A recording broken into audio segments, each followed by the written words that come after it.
And good time zone, everyone. It's another Tuesday, and we are back here at Horde of Tales.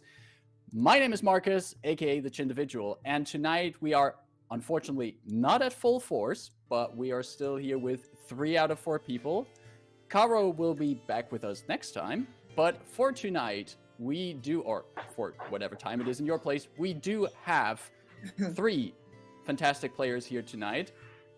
We have the one and only, the artist, the most fancy dressed one here at the place. We have Serial joining us tonight here.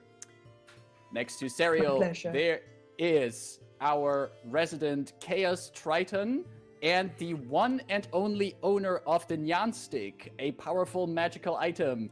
It is Ida here.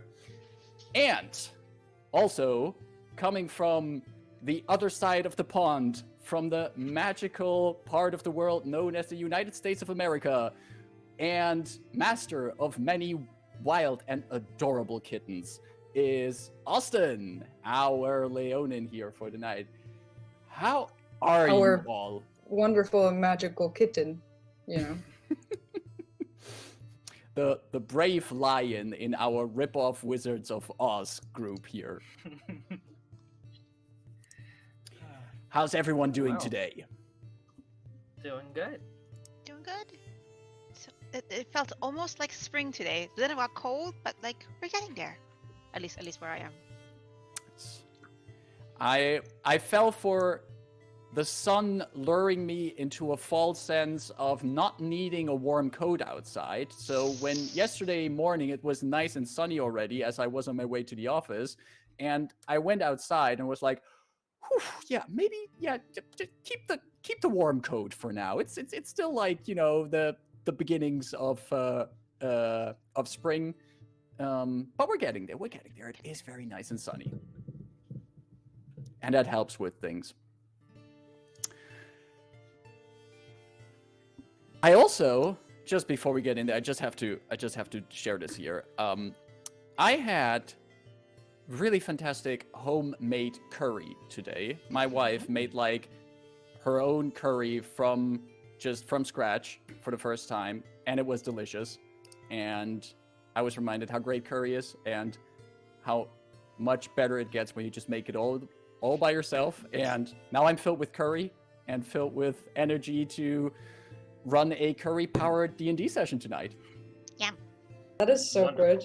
I'm so jealous. Oh, Sounds delicious. it was Never had great. curry. Oh, it's amazing. It's Keep hearing all these wonderful tales of curry, and I'm like, I need to find somebody that makes curry. Somebody close to me, I should say. I know many people that make curry. They all live very far away. You could be someone who makes curry. Maybe. from That's what so funny because I always think everything is in the US because the internet is US centric. So like whenever people talk about something, it's always something happening in the US, and I never get to try it or know about it or be able to buy it or anything. So like, should not be hard. I'm sure somewhere. I'm sure I could go somewhere, and like they probably have curry. But I'm also like, is it good? I don't know what good curry is. Like, I don't know. And that's your excuse then to go to all the different curry places and find out what good curry is. Indian So, curry, Japanese curry, Thai curry, Exactly.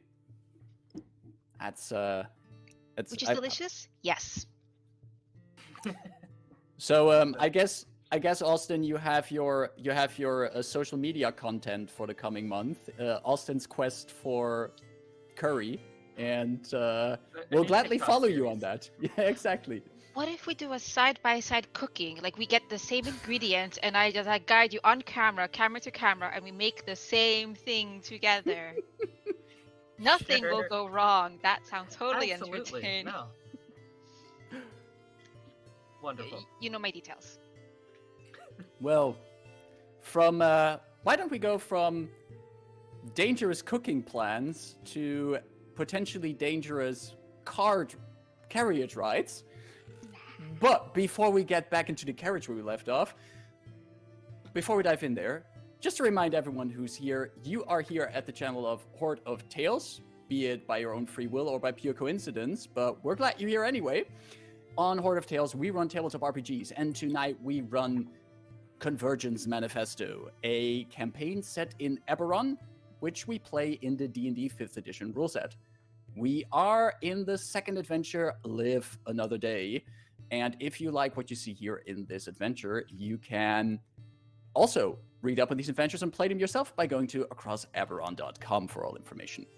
Our virtual tabletop of choice is Astro VTT, and the music you hear is from Dark Fantasy Studios, because, yep, we got music and it's not echoing. And Finally.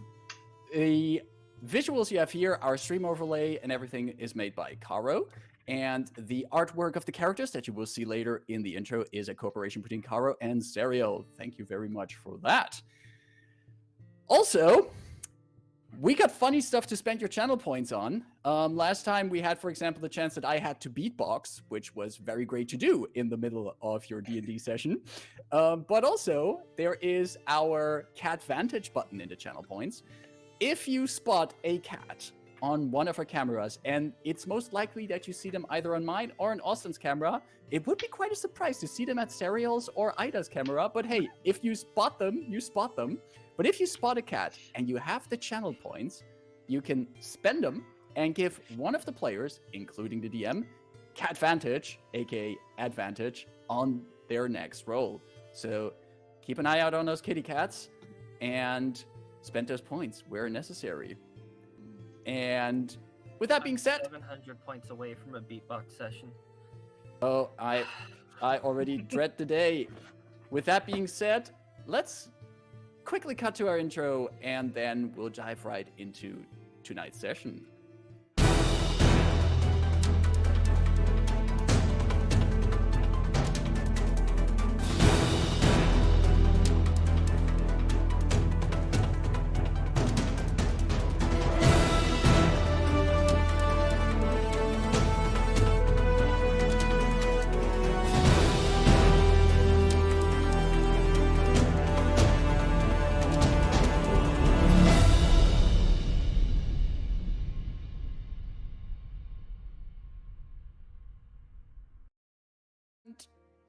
We are back in our game of Dungeons and Dragons in the Convergence Manifesto. And when last we left our heroes, I'm sorry, I meant adventurous. We haven't been called heroes for a while now. We're heroes. We ended in a carriage. The party got together into a carriage with a very interesting personality. But before you got into that carriage, you also traveled for quite a few days across the countryside to Ardev, had encounters with sheep, skipped and jumped through the landscape, and had interesting conversations at the tavern. Eventually, you also met a member of House Orion, Brennan Orion, who actually runs the Orion Waypost in Ardev. Had a very fruitful conversation with him, with almost the necessary kind of mind probing that is part of your party at this point of a certain individual, but secured a ride in a first-class carriage back towards Sharn. But you are not alone in this carriage, as a specter from Rebus past also seems to be in the same vehicle, together with her two Warforged companions. We're actually going to pick up right a little bit after your carriage and this entire convoy is starting to move out of Ardev. You can hear outside the rattling and creaking of the wheels of carts and carriages, but there is no cracking and creaking coming from your carriage. The luxurious vehicle that you are in does not require wheels. It hovers slightly above the ground as it is being pulled by beautiful horses. Inside the carriage, you have soft pillows, beautiful silk curtains, chocolate cookies, and whatever kind of drinks you require. You entered the carriage together with a woman that introduced herself as Aurea Ocular Irkoran, a gnome of middle age, frizzy blonde hair, streaks of gray in her hair. And with her is one of these faceless warforged that accompanied her. And of course, all of you are inside here as well, as the carriage slowly leaves behind Ardev. Is there anything any one of you would like to do while Lady Aurea is enjoying some of the chocolate chip cookies, has a sip of tea from a cup in her hands, and is generally just seeming to be a very, well, generally chatty, but also friendly guest in this carriage? Rebus. So I imagine Rayn and I are kind of sitting opposite each other. And Delphine and Daithu are just having some conversation with this very fancy lady, as they were when we left last episode. And Rebus is looking at Rayn very intently, and obviously they do not have very expressive features. They have been trying to develop some more expressions with their flashing eyes, but it's not quite there yet. It's not very subtle. But if Rayn were to look at them at any point, they would see their little eyes, like the flashing lights that are their eyes, fixed on her, and they're glitching a lot more than normal. They kind of jump around sometimes through the crack on their panel, and it looks a little bit glitchy and scary, kind of the equivalent of somebody looking at someone with an eye twitch, almost. But otherwise, Rebus is just sitting there, a bit more stiff than normal, but just worried.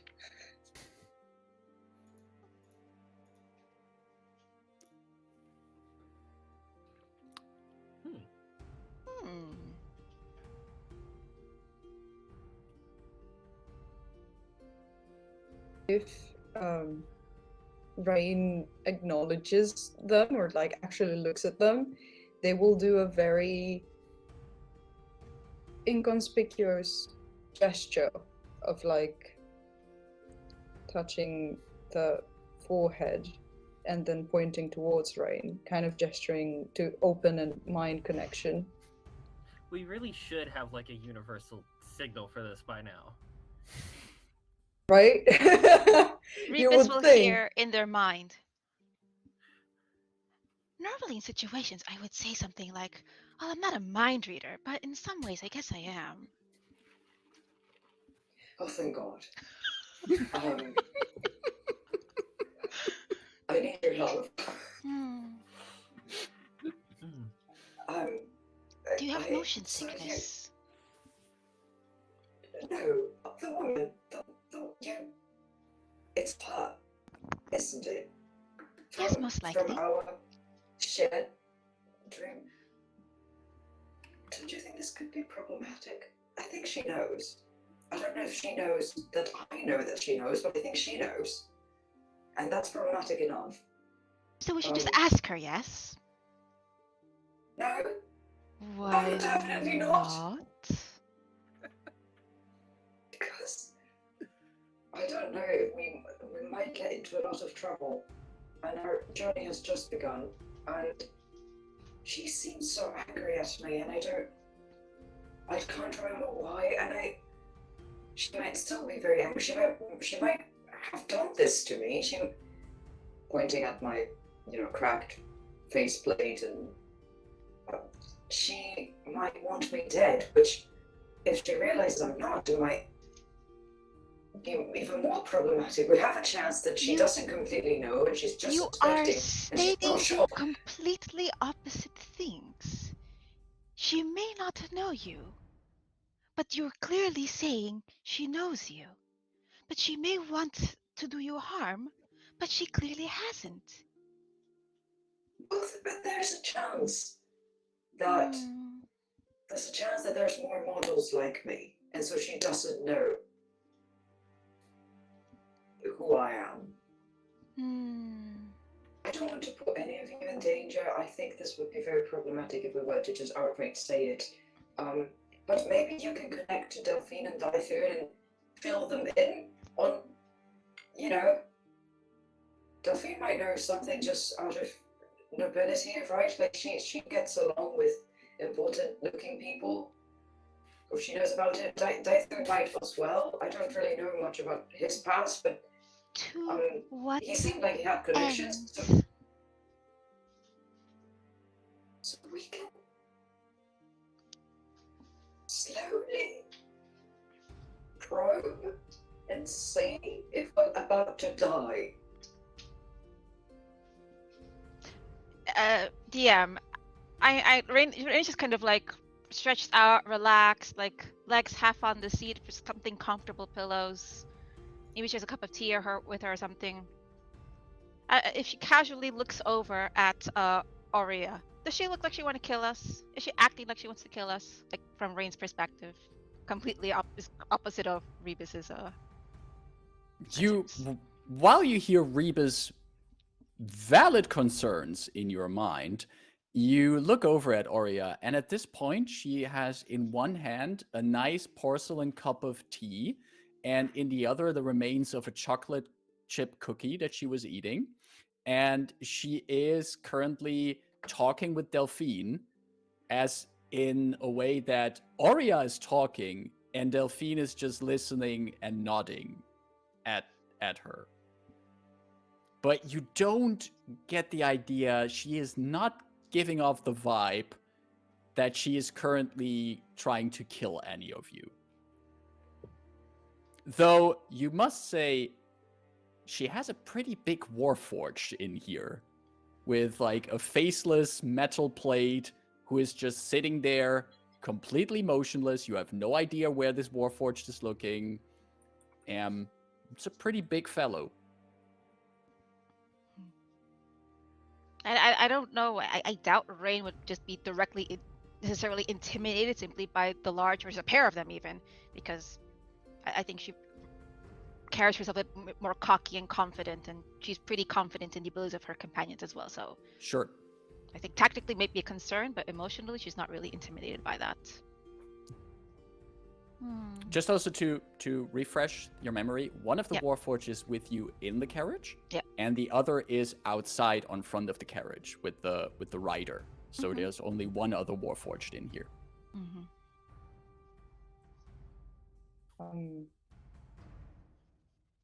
So, oh yeah, I've got to obviously do an insight check on Lady, because Rebus would be looking at her every once in a while and just trying to read her, because they noticed that she was looking at them at some point. So I would like to know what the intent is. That's kind of what I asked, but I thought we asked this last session and we already rolled on this. Right, you already, and even without an insight check, you could basically see what Rayn also notices. At this point, it is a middle-aged gnome lady who is enjoying the comforts of a luxurious carriage ride, and not someone who is trying to kill any of you. Yet. Yeah. Rebus, I do know a thing about handling, about addressing nobility and their kind of quirks, and so it would be rather inconvenient and imposing for someone like that to get a little rowdy and violent here, especially in such accommodations hosted by someone else with a large reputation. And also, Terran nobility tend to have an awareness when they are being prodded about. We can do this the long, arduous, painful, and way that'll likely annoy her as well. Or we can just be out with it. That makes sense. I apologize. It's difficult to think properly when I am in this emotional state. I just don't want anything bad to happen to any of you. We don't have much room to move around in the carriage. It would be really inconvenient if any kind of battle were to happen here, and I don't know how bad this conflict might turn out. For the record, I say this because I personally don't want anything bad to happen to you. I think it's just our approaches are a little different, but I think it's safe to say our minds are in the same place. But to start with, I will let our companions in on the loop. Is that okay for me to share what I know? Thank you. Yes, that'd be helpful. I'm quite curious about just what they might think on the matter. I'm a bit sad we didn't get to discuss it with them on time. I did not expect something to come haunting so early. Rayn will get up Yeah. and give Rebus her teas. Like, maybe it'll make the ride a bit smoother. Just give it a taste. I mean, experiences are wonderful. And I get up and go to next to Delphine, who maybe is sitting near a tray of cookies, and I'll just kind of like lean on her back, grab cookies, and start nibbling them. Boop. As you do that, Door dump. Rayn, as you go about to hand that over, the moment you move over to Rebus, you notice that Aurea stops with, like, she just ends her sentence that she was talking to Delphine with, and she sees you moving from the corner of her eye, and she turns to you. Oh, Rayn, was it, right? Yes. I don't want to be too personal, but I am curious. It's been a while since I've seen a Triton out of the Thunder Sea. You are from the Thunder Sea, are you not? I happen to be so, yes. Oh, well, it's it was a lucky guess. I think most of the Triton colonies are in the Thunder Sea. Perhaps ones that may engage with the landers, yes. As irregular as you do that. Interesting. Is there a specific reason, and please don't feel forced to answer my questions, it is pure curiosity. Is there a specific reason that a Triton like you is so far inland? I will continue moving, put my back against Delphine, reach over, get a cookie, nibble cookie between bites. Well, I point my cookie to around us. I point my cookie towards her warforged. Point my cookie like towards the door, towards where the carriage is right. And I'm like,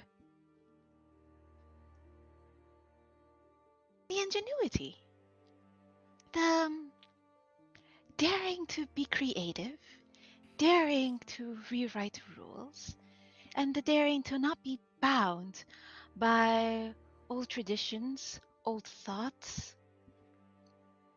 I think it's something that is quite useful. She smiles at you, and she leans a bit back in the pillows she's leaning against. Do you know what the thing is about old things? The older something gets,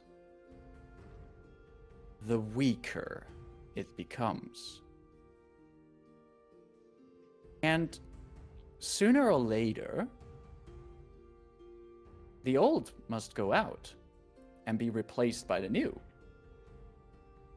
It's kind of at the core of innovation, I believe. At least that's something that an old friend of mine once told me. Was your friend a young person? He must have been young at one point, but I think he had always had an old soul. He was always very serious about things. But let me assure you, the friends of a middle-aged lady are not as interesting as a traveling group consisting of a Triton, a Leonin, a half-elf, and, I must say, a most exquisite model of Warforged. That's very kind of you to say. Well, don't be so quick to assume that it is a kind thing to be remarked as being interesting. I've met those who were interesting, and they were interesting for all the wrong reasons. That is incredibly subjective. One can be interesting for all the wrong reasons and maintain any sort of success in life as well.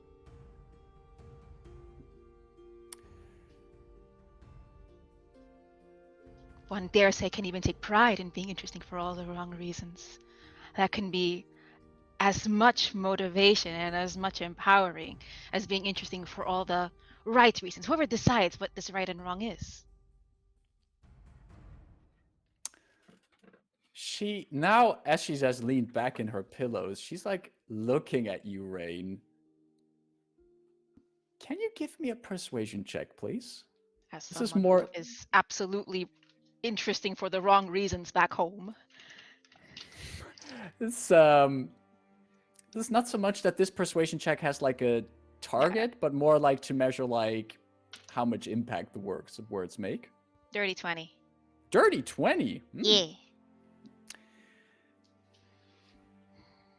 She listens to your words, and you just see her. She's still holding her teacup in one hand, and the silver spoon in it is actually moving by itself, as if by some kind of invisible hand, as it's staring in there. She looks at you and smiles. Keep that outlook on life, Miss Rayn. It's a good way to look at things. It's all about being subjective. In between sentences, I lore dump to Delphine about the Rebus situation. Like, you're like multi-threading in your head. You're listening to what Aurea says, and meanwhile you're lore dumping into Delphine's head. One might be able to say that the capacity of turning eyes on the street is more of an effect than a cause, and says more about the viewer than the person being observed. I say from the corner without really like turning or anything, kind of mumbling to myself. As you speak up, Rebus, you actually notice that before Aurea responds to what you're saying, you see that the face or the head of the Warforged shifts towards you. And like the front plate is now looking at you. After which Aurea responds, that is also very true. It is a thing that is in the eye of the beholder. A judgment that is made by the one who sees and not by the one who is. Huh. Here I am in an House Orion carriage, just hoping for quiet transportation, and I'm getting a getting a nice, interesting philosophy lecture. Fascinating. As you hear that, as Aurea is like looking at the ceiling, pondering the situation, You can hear from through the glass and the wood of the carriage. You can hear from a few carriages up ahead. There's suddenly there's a grinding sound for a moment. And then there is, from further away, you just hear the faintest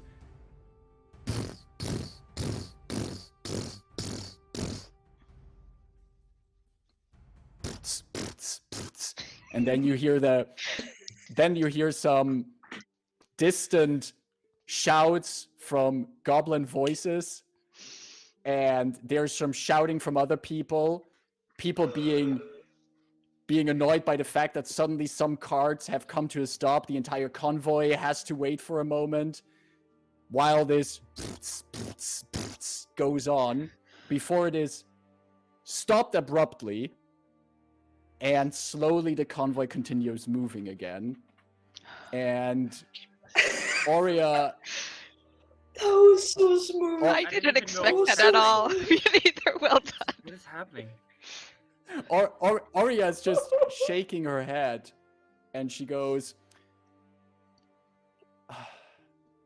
there are many great things about the goblins, but their modern music, you have to get used to it.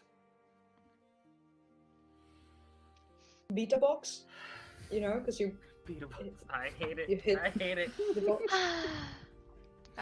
Rayn will grab a cup of tea, and using shape water, she'll stir it, and mind link with Dyson, whatever he's doing. Hello. Drinking tea out of one of his own cups. Oh, he's using... Show on this filthy novelty cups of my own. He's got his janky, uneven. What Dyson hears it in his mind. What I would give to have a little drink of what's in the gourd.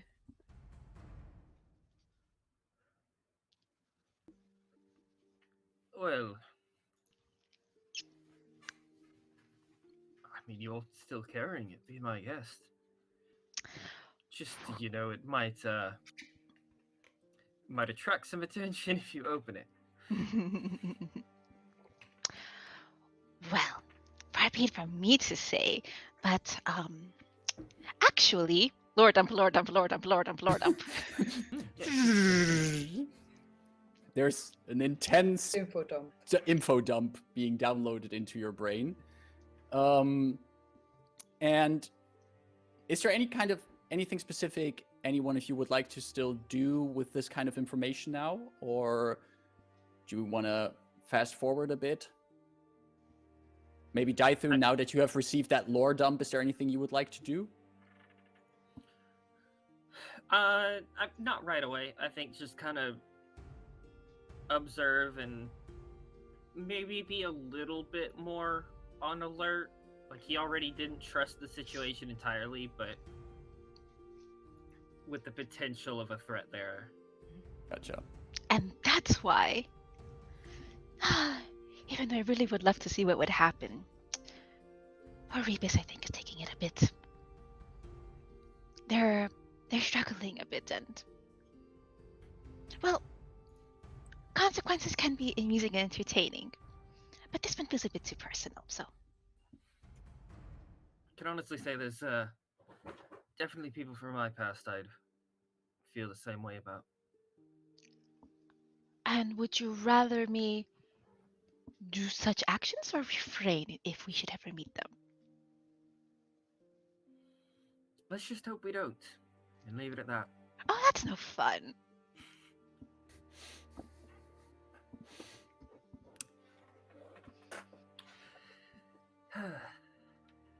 The carriage ride continues further on, and for the coming days, you are mostly on the road. In these parts of Breland, the network of roads is of a quite good quality. If the carriage you were in would have wheels, they would easily roll over the cobblestone road that you travel on. But fortunately, you don't have to deal with wheels. Your carriage floats as you can look out the window and you pass by landscapes of rolling hills, farmlands, and small villages. From time to time, you take breaks to stretch your legs, and you see that parts of the convoy pull up into nearby villages and farmsteads, farmers and villagers selling their wares or offering food and drink for the travelers. Expenses covered under the costs of traveling with a House Orion convoy, and thus for you, also fully paid for.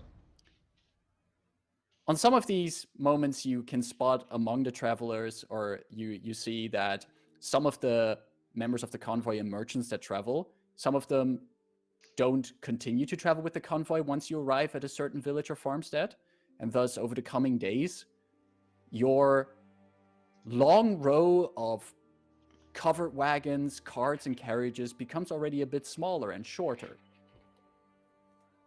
After about your 4th day of travel, you also say goodbye to the carriage of goblins with their muscular ponies, who have arrived at a small town and seem to peddle their wares there. And on the 5th day of travel, sorry. Oh, I thought you were waving goodbye to the goblins. It was. I guess during a day, after some days, I think it seems that no one has discussed anything with Aurea, and that's okay. That's if that's what it was. Mhm. But Rayn is going to take some initiative here, and she is going to on day whatever link up with Rebus and say, I'd like to do a little something to try to glean some of our guests' thoughts. It will involve you, but in a very passive state. The less you know, the better. No harm will be done, I think.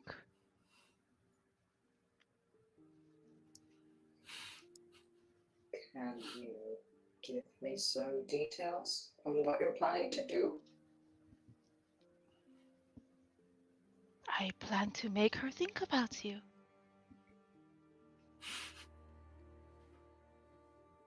I don't know if that's wise. I've been really comfortable just, not getting into trouble so far. I I don't know if it's worth the won't risk. say a thing about you.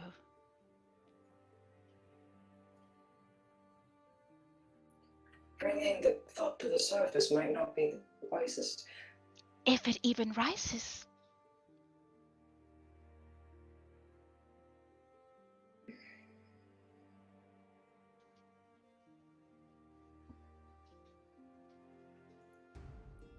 On the other hand, I am quite curious to learn what she knows, and if she could help me figure out something about my past.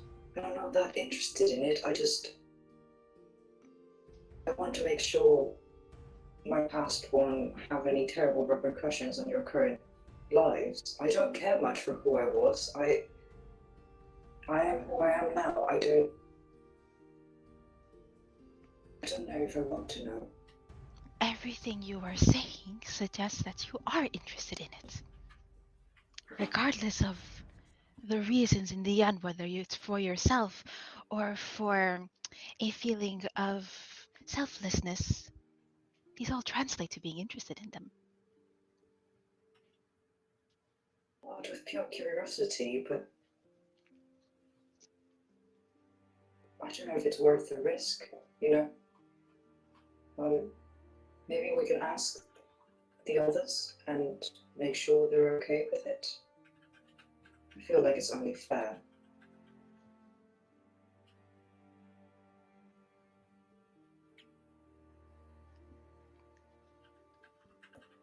Can I go through with it?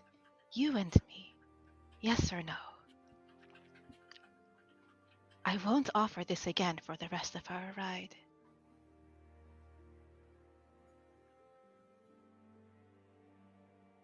Okay, but please do give a heads up to the other two. I don't want them to be off guard.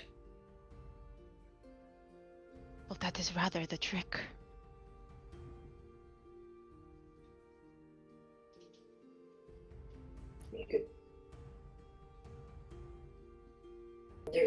probably just send them a small message, yeah. I will close the link with Rebus. And as I've been doing so, walking back and forth, getting teacups and drinking. I'm going to go grab a teacup a bit more, not noisily, but a bit more attention grabbing. Like maybe I'll shuffle my feet a little bit. So if Arya was reading something or looking, maybe she just happens to perk up or something. Overtly. She Overtly, would thank you. know. She was actually at this point reading. You do notice that she has a bag filled with thick books with her, and over the past days she has been reading through them at quite an impressive speed. And she is currently in the middle of one of her books as you move about, and she looks up from her pages. Bye. Anything I can help you with, Rayn? Just collecting some of this delicious tea. Thank you. As I turn, I'd like to absolutely trip, spill, and crash my poor teacup onto Rebus. And in that moment, subtle magic detects surface thoughts on Arya. So you're basically in your fall as you crash onto Rebus with the tea. You subtly, magically do the surface thoughts on Arya. Like I'm fine with that teacup shattering. Rebus, the genuineness of this reaction of like what the fuck or something. I'll try to catch the teacup and make sure that Rayn is not falling down, because just oh my god, are you okay? Rebus, if you try to catch the teacup, could you give me a quick acrobatics check for that? Just seeing how well that goes. And while Rebus is busy catching that, I'm just gonna quickly wait for the result.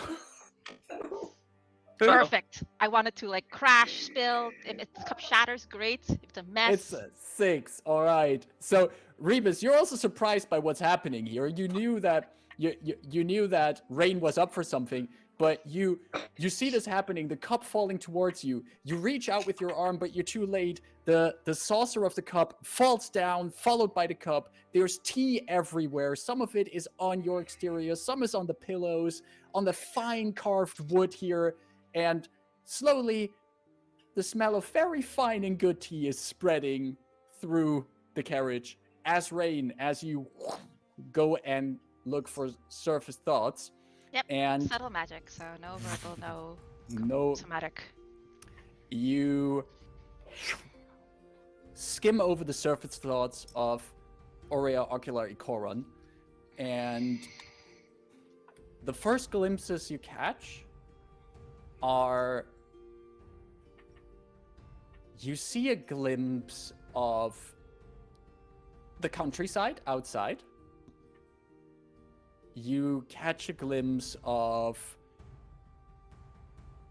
not just a glimpse, you actually can smell a smell in her memories from the kind of varnish that you put on wood.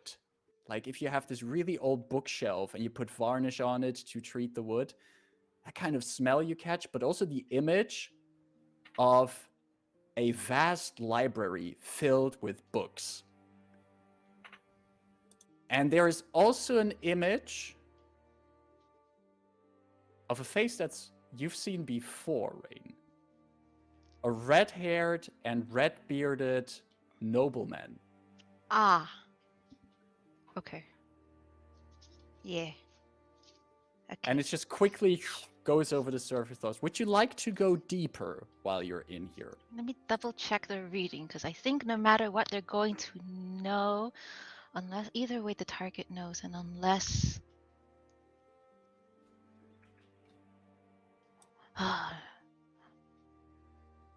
normally yes, but we're gonna keep to the surface for now. Yeah? All right. If we weren't in closed quarters, Oh. Rayn totally would have gone for it. Gotcha. You go into you get the last image from the surface thoughts, and I think the detect thoughts. Oh, it's up to a minute. After you gather these surface images, and the thing about the surface thoughts is that they're shifting quite regularly, and most of the remaining time of the spell is filled with more like her thoughts and thinking about the situation at hand. And you just glimpse a few quick thoughts of fairly intimidating Leonin is one of the thoughts that you catch, and also a thought about the tea being fallen, and a thought of like, it's very clumsy. Just these kind of assessments about what's happening around her, and slowly you notice that your spell is fading. In the course of that minute, if I like grab something and start drawing off, or like putting physical attention on Rebus, or nothing shifts in the attention I'm giving to Rebus in that thought process. I mean, surface thoughts. I know there's more if I risk more, but what you would notice, unless you go deeper with the mind probing, what you would notice if you do something that draws attention to Rebus is that, of course, there are some judgments about Rebus coming up in the surface thoughts. What you catch is the craftsmanship is still impressive. And however, the image of the red-haired, red-bearded nobleman also becomes more prominent as you do things that draw attention to Rebus. Okay, thank you. Pat, pat, dry, dry, pat, pat. It's a new person, yeah? The red-haired nobleman. Nope. We can't please it. I think I got it. If he says it's someone known to us. Okay. Okay. Was just checking. Internally, Rebus will hear was, I hope I didn't shock you too much with my devious plan. It's quite okay. It's all right. I just hope. Did you get hurt? Are you okay? That was quite unexpected, honestly. I am very clever. Did you get anything? Did it work? Yes. She knows you. Please release thoughts entertaining otherwise. She is well aware of your existence. In what capacity I cannot say. She seems to be very concerned with your craftsmanship? But more, I mean, if I look at you, yes, craftsmanship and of yourself or myself is quite lovely, but we tend to look beyond things like this, yes, to other people. Speaking of people, an interesting face floated up. I believe one Lord Merrick's. Oh, yes. He seemed to have an interest in me when we were down at the...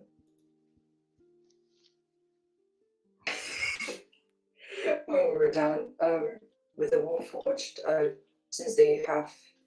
I believe his house is responsible for artificers and engineers and craftsmanship, right?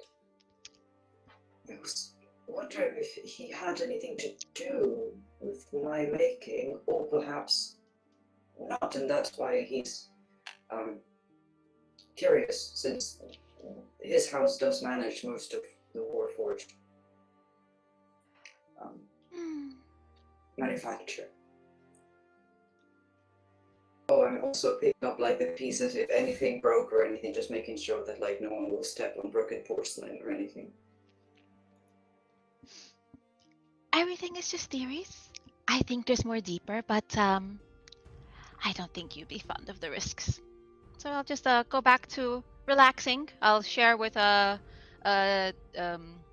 Delphine and Dyson also what was gleaned, that there was no further nefarious things about the tea being spilled. If you message Delphine about that, she just quickly goes back into your mind like, oh, I really thought it was an accident.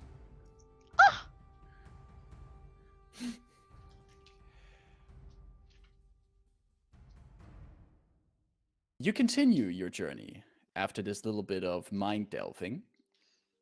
And after traveling for about 5 days together in the cart with Aurea, having conversation and sometimes just sitting quietly in the same carriage,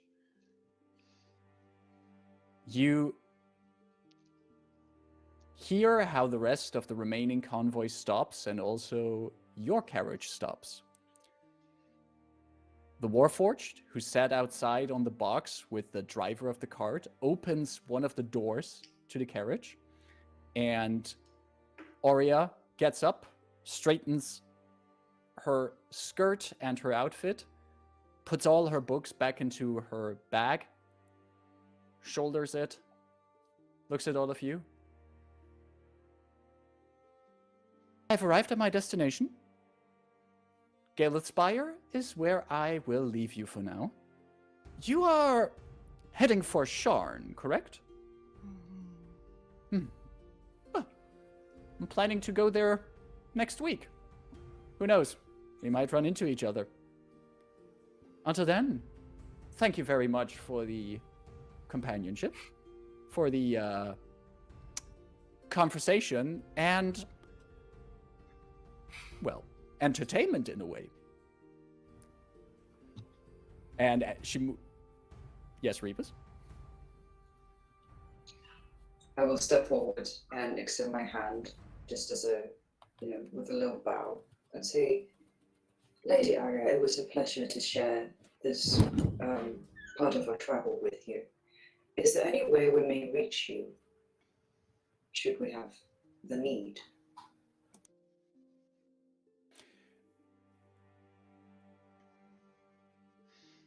Rebus. Detect thoughts. Rebus, can you give me a persuasion check with Catvantage that you just got? Thank you for the Catvantage, Izzy.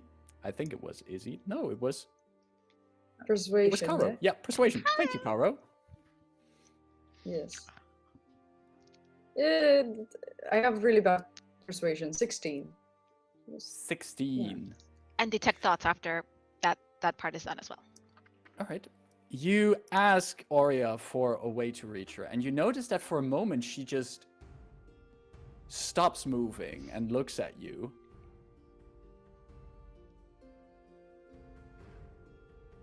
My family has an estate in the Skyway district of Sharn.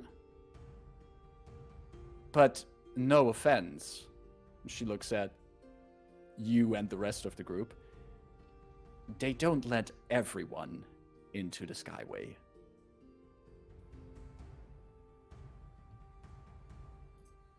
Oh, of course, I wouldn't expect anything else. Just wondering if there might be any way of communication. But, of course, only if desired. So, that is good to know.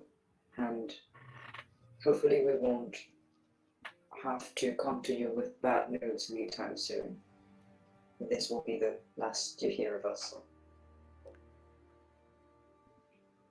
Rayn, is this the moment where you would like to do the detect thoughts? Yes, subtly. Subtle spell, detect thoughts. You tell me it's a fresh day, so yeah, I got all this stuff.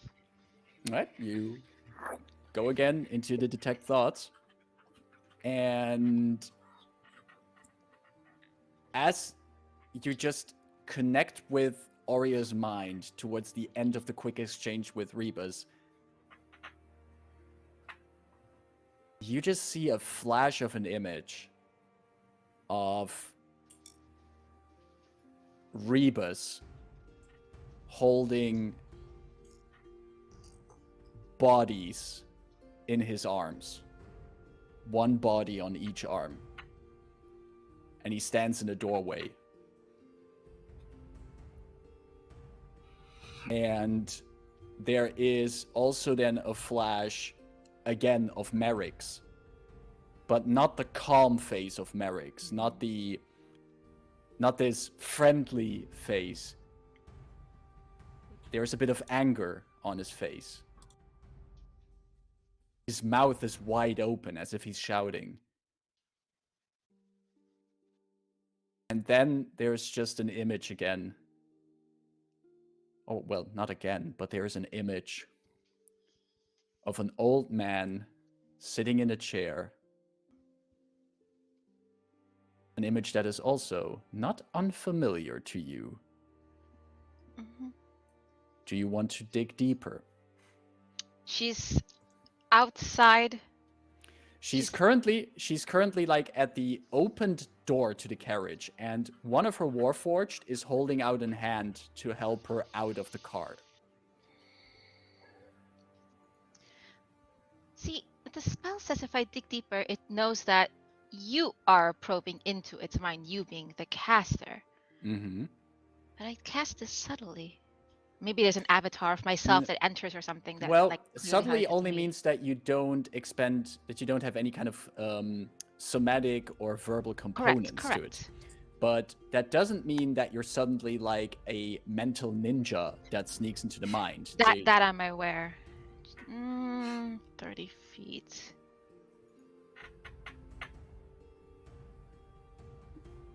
No, we're gonna leave it there. But I'm gonna keep this information to myself.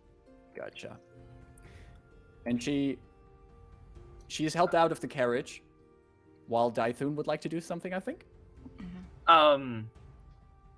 When she steps out of the carriage, Daithun will say, "Well, if you ever want to be in contact with us,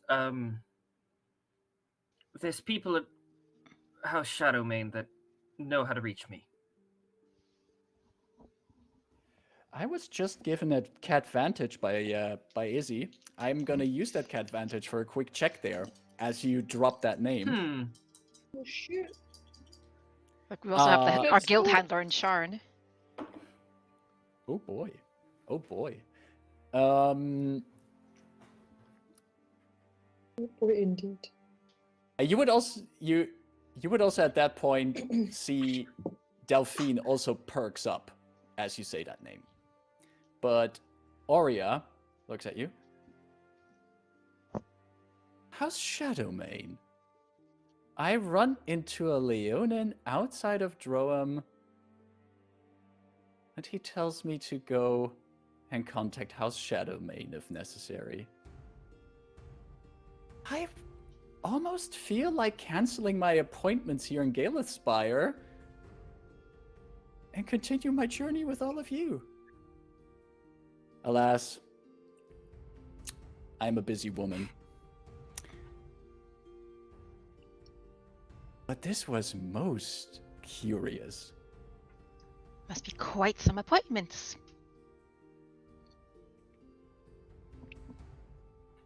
You have no idea. And she gets out of the carriage, and her other warforged follows her out of the carriage. And the second warforged then closes the door. It's now just a party inside. I do a small wave to the warforged, just like. You just wave? You wave at the other warforged?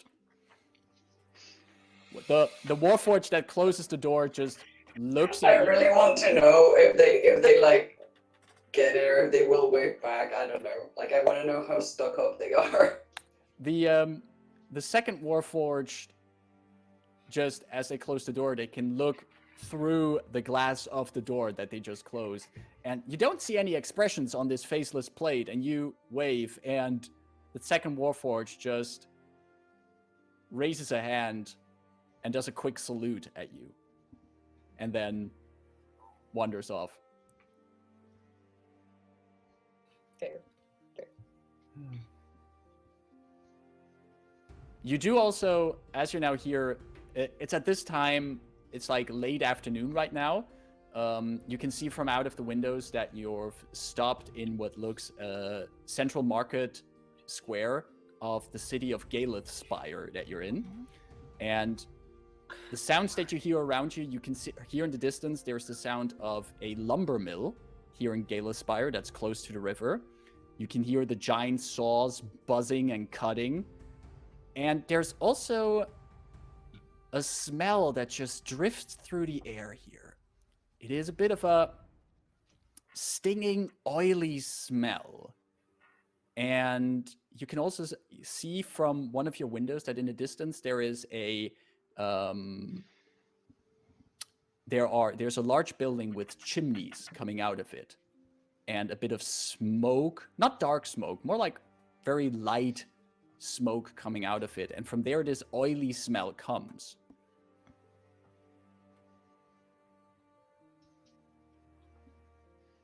I'll ask Delphine or Dython if they're familiar with Galethspyre and if there's anything worth nobility coming to visit for. Since I don't think we got that information out of Arya. Dython. Yeah. Will you give me a history check, please? If I currently have 2 cats on my desk, do I like default get cat advantage or? You have entered into the audience has to decide. I'm sorry. You have entered into the cat singularity, and you will roll. I'm not sure where they're both here, but that's wonderful. It's an 11. 11. 11. So you know about Galethspyre, and you know what the smell is that you're smelling. Galethspyre is known for its textile industry. And there is actually a specific tone of blue, known as Breland blue, that is only made here in Galethspyre.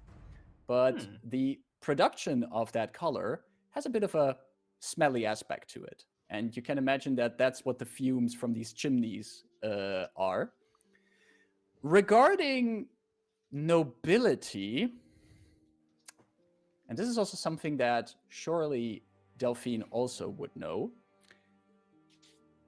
Galethspyre is a place where House Deneath, and I'm going to put that name in chat in a moment, is offering their services. House Deneath is a fairly young dragon-marked house, a human dragon-marked house, and they are known to have the mark of the Sentinel, which gives them powers which are very suitable for a lifestyle of fighting and being a mercenary.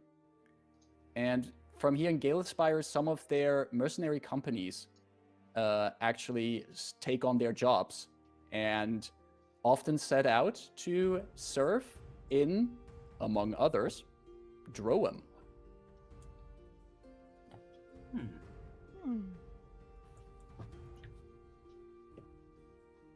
I think if we weren't in a... If Dython wasn't under the impression everyone was like eager to get back to Sharn, Dython would definitely like be interested to stop here if he had that information. But maybe if anyone's asking about it, like Dython would probably like casually drop that information in conversation with the rest of the party, because it Dython's the one that knows that information, so he would be the one to share it with the rest of the party.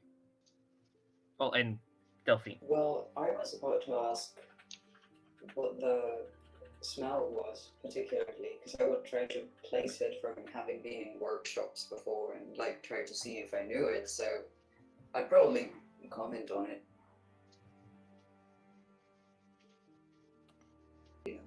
Yeah. I think, Dython would be eager to share whatever he knows. Interesting. It makes it... If it makes such an interesting smell, do we know, like, why?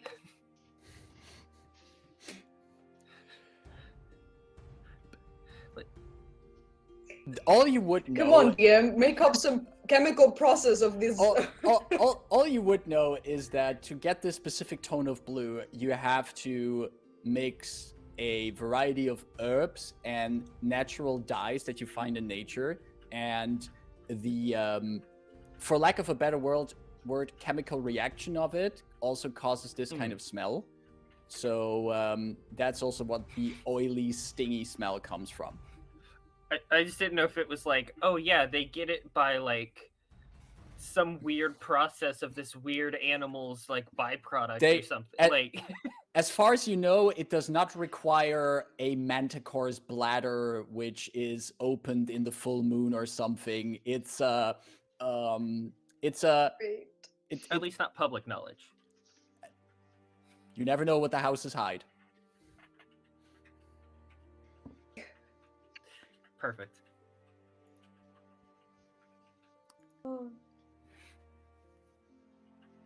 Delphine says, once it's just you in the carriage anymore, Delphine quickly says, well, that was interesting.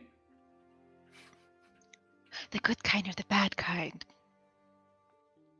I'm not sure yet.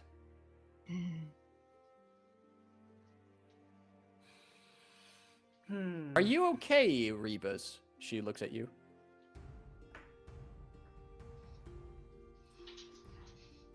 I think so. I'm happy that we're all okay, apparently. I have so many questions. On one hand, I'm very relieved that was our interaction, but something tells me this might come back to haunt us. Or me, and by default, you. I still don't know what ties me to this woman. Maybe... Well, I can't wait to hear what Rayn has to say if you got any other information. But I think this will be something that will bother me at the back of my mind for quite some time. I'm glad at least all of you know now, so you may be ready. And I'm sorry if I pulled you into something that might put you in danger. That was not my intention. But it would have happened anyway. I could not have done anything about this lady accompanying us on our trip, so that would have happened, and I feel like it's better that I know that I should know her than just have been there blindly unaware. So I'm okay. Yeah, I'm fine.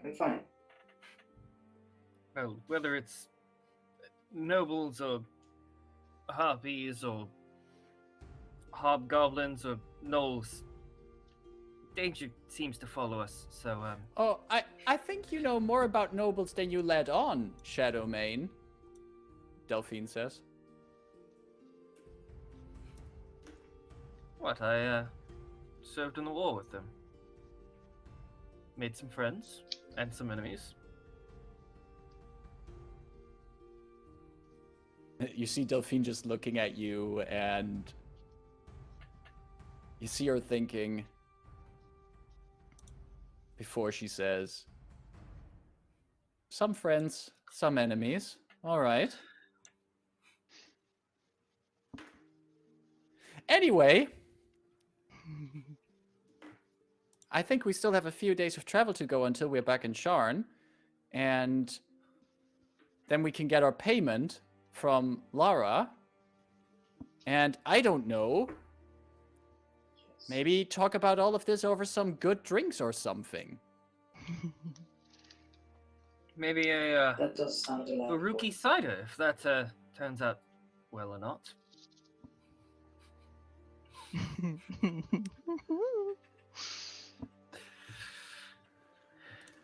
Delphine stretches a bit, leans back into the cushions and the curtains. We'll see once we get there. To Sharn. Since we stopped here further, should we do anything? Get any provisions? Well, I assume the carriage has enough for all of us, but is there anything you would like to pick up from here before we continue? I'm not quite sure if we will go through any other major populated areas until we get to Sharn. you would be during the days of travel you had, like during your stops and everything, you would have been informed that Galethspyre is the last major stop or major city before you arrive at Sharn. There will be some more stops like during the coming days of travel at like minor villages, but Galethspyre is the last big city. So like, Does is the whole- anyone want snacks? Yeah. But the carriage like provides either way. Like we don't have to Yes. go out shopping. They Yeah, they yeah. bring the boxes and stuff to us. They keep us comfortable, so we don't have to Exactly. do sundry things. Exactly, We don't you have do- to, but the option is there. Yes. If you want a trophy or like a card from here, the option would be there.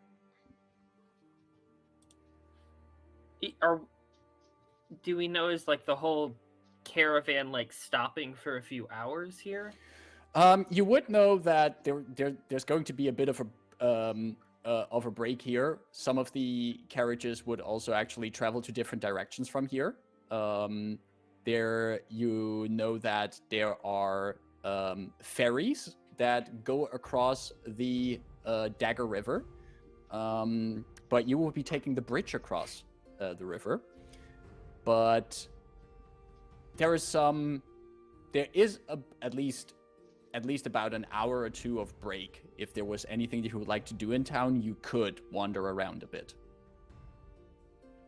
I mean, Dython would probably go stretch his legs, walk around the town. Nothing, nothing specific we need to like play out or anything. So you say Delphine- we have 2 hours?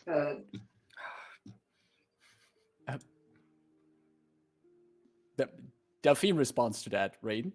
Yes, I think that's what I heard, yeah? I was thinking about going somewhere where I can get myself some of that Brellan blue. You know, might suit me. And I am going to. I cast invisibility and I run after Aurea. Oh no. What? Immediately as she goes invisible, Dython's just like, uh-oh. And you actually, I regret asking. I say, Well, I'm you- going we should to, have and I just just go moved on. poof, and I book it. Oh no. and you actually, all you see, Delphine was just talking about getting some new blue for her outfit and something, and Rayn just disappears. Delphine stops in the middle of her sentence, and she goes like, ah, and just groans. As I think this is the perfect time to take a quick little break before we see what Rayn is going to be up to, invisibly going through Galethspyre. We're gonna It'll take. be fine. It will be totally Everything will be fine. fine. We're gonna take a 10-minute break to refill our drinks, and DM is gonna think what is gonna happen here now. Wow. And we're gonna be back in 10 minutes. So stretch your legs, get your drinks. We'll be back in 10. See you then.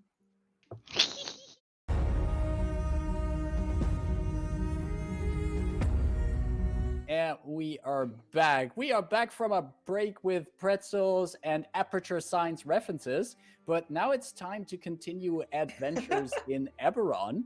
Before we continue our adventures there, just a quick shout out that, first of all, thanks to everyone who's participating and watching today. Yeah. It makes it that much fun to do all of this. We've had a few cat advantages. We had some beatboxing, and I know that there's still a beatboxing that I still have to work in there somewhere, and I will find a place, trust me. But the engagement is very I appreciated. love that it's not just. Yeah. It's not just random. Like I'm gonna do this thing. No, you tried to put it into the story, which is hilarious. That's part of the challenge. That's part of the challenge. If The you commitment. If you like to engage with us outside of the stream, you find below the stream our socials, our links to our Twitter and our Discord, where we're always happy to see you join us and follow us.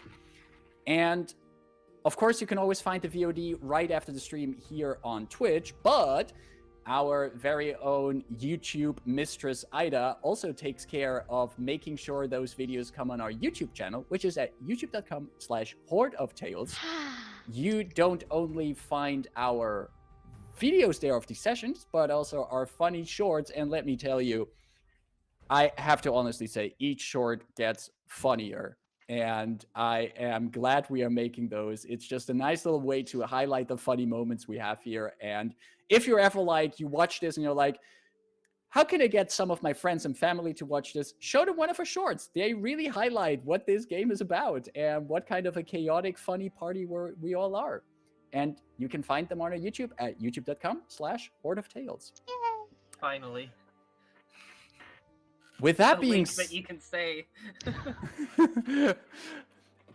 With that being said, we took a break at the moment that the Triton Rayn decided to make good use of the break here in Galethspyre. While members like Delphine just wanted to go shopping for a little bit of Brellan Blue, Rayn cast a spell of invisibility on herself, and off she went, following wherever Aurea was going. Rayn. Invisible and as quiet as you can, you first have to look a little bit around to see where Aurea went. But even though Aurea is a small gnome, her Warforged that follow her are not small. You spot them in the crowd of people that is out here in Galethspyre in this afternoon. Unseen by those around you, you follow. Is there any specific amount of distance you would like to keep? Anything you look out for while you're following her and her Warforged companions? I will keep like a healthy 30, 40 feet away. Mhm. And I just want to knock where she goes until I have 15 minutes left on my spell, basically. Gotcha. You keep your distance, and Aurea quickly goes from the center of this central square into one of the side alleys, past a few stores. She stops with her companions for a moment at a textile shop with these rolls of wool and other textiles outside.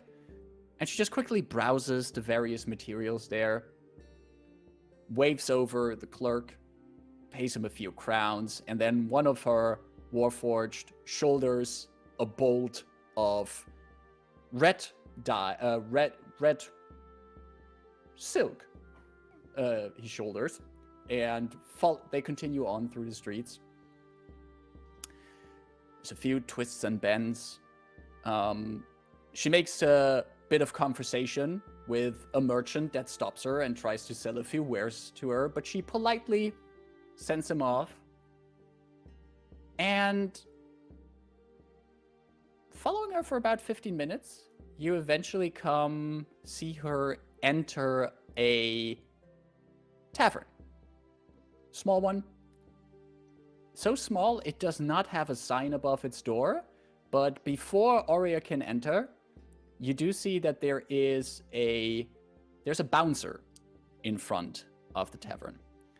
A male human who has a leather armor on.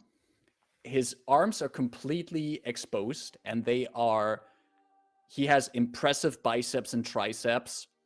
And most of his lower arms are covered in these leather bracelets, which have steel plates on them. And especially the way he has his arms crossed in front of his chest, you really see he's putting some emphasis on those muscles he has as Aurea approaches. I'll scoot a little closer to try to listen in. Try to listen in. All right. Mm-hmm. He has a bald head, and he looks at Aurea and the Warforged. And he's chewing on something. You can hear him.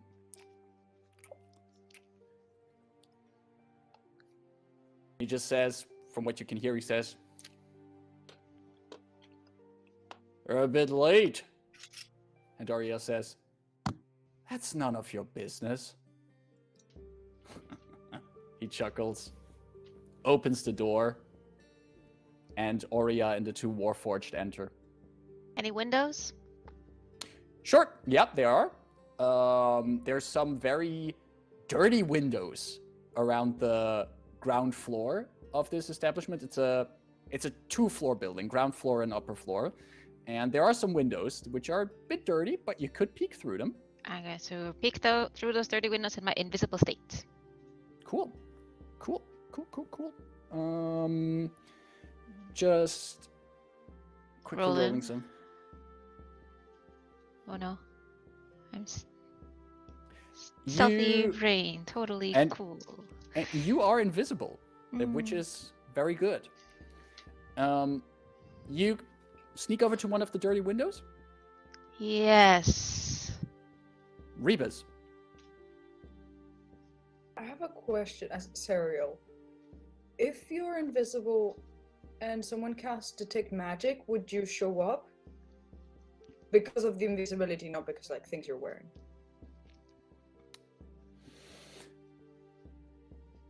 Well, there is magic on you, and detect magic shows you magic and the school of magic. So you would show up. Okay. I've had this question for a long time and I never looked it up. Okay. Thanks for indulging me. We may proceed now. You go to the window. You peek through, past some stains. There's like stains on both sides of the glass, and it's a bit thick glass, and the view through it is a bit distorted because the glass isn't of high quality, but you can recognize tables and chairs, and you do see the movement of Aurea and her Warforged inside through the glass, though the outlines are a little bit distorted. Like, one of the Warforged is now standing in such an angle in front of the glass that their upper body looks like it's a little bit wider than it actually is. Aurea sits down at a table. And she just sits there. There's no one else at the table at this point. There's actually no one else in this tavern at the point, from what you can Okay. tell watching through these windows.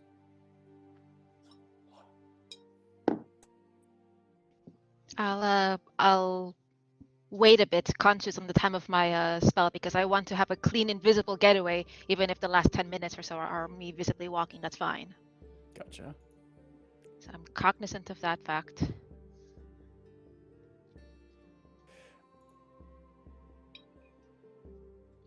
Well, there's still like you took about like 15 minutes to get here on your spell.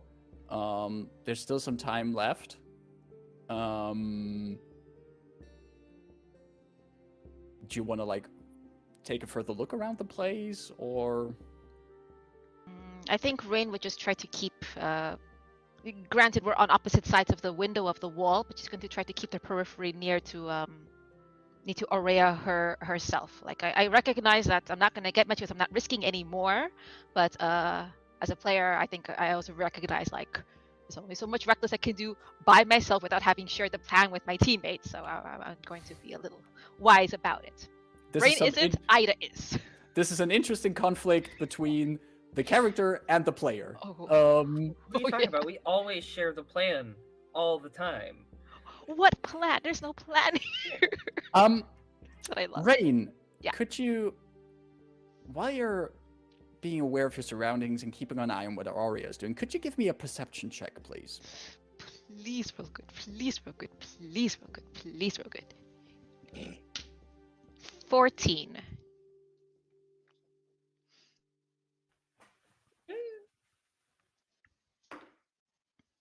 Okay.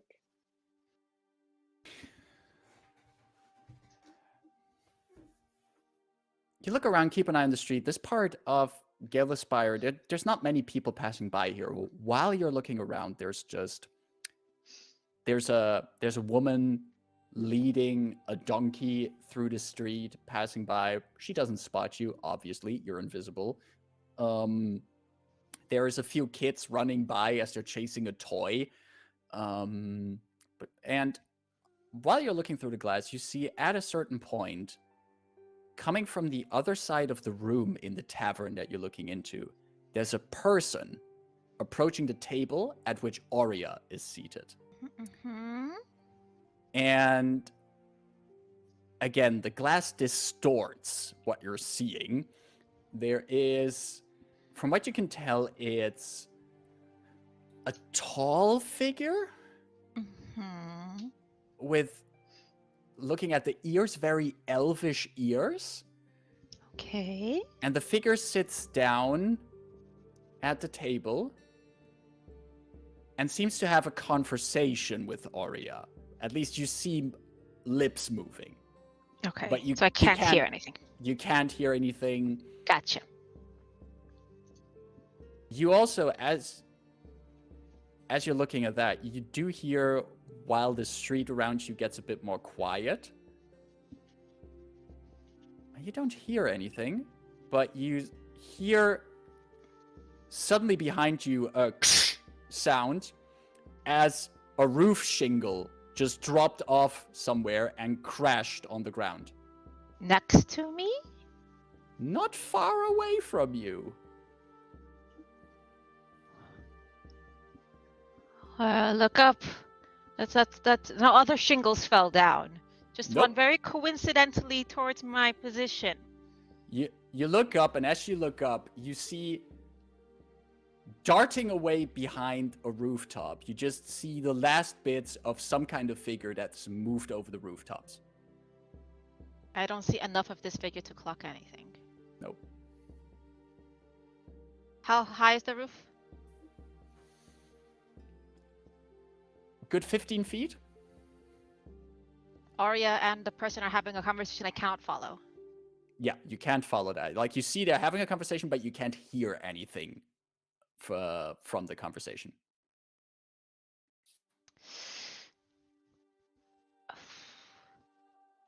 I'm gonna start keeping an eye on the roof. They walked the figure on the roof. Mm-hmm. They ran in a direction that would be opposite to where I have to go should I want to go back. Yes.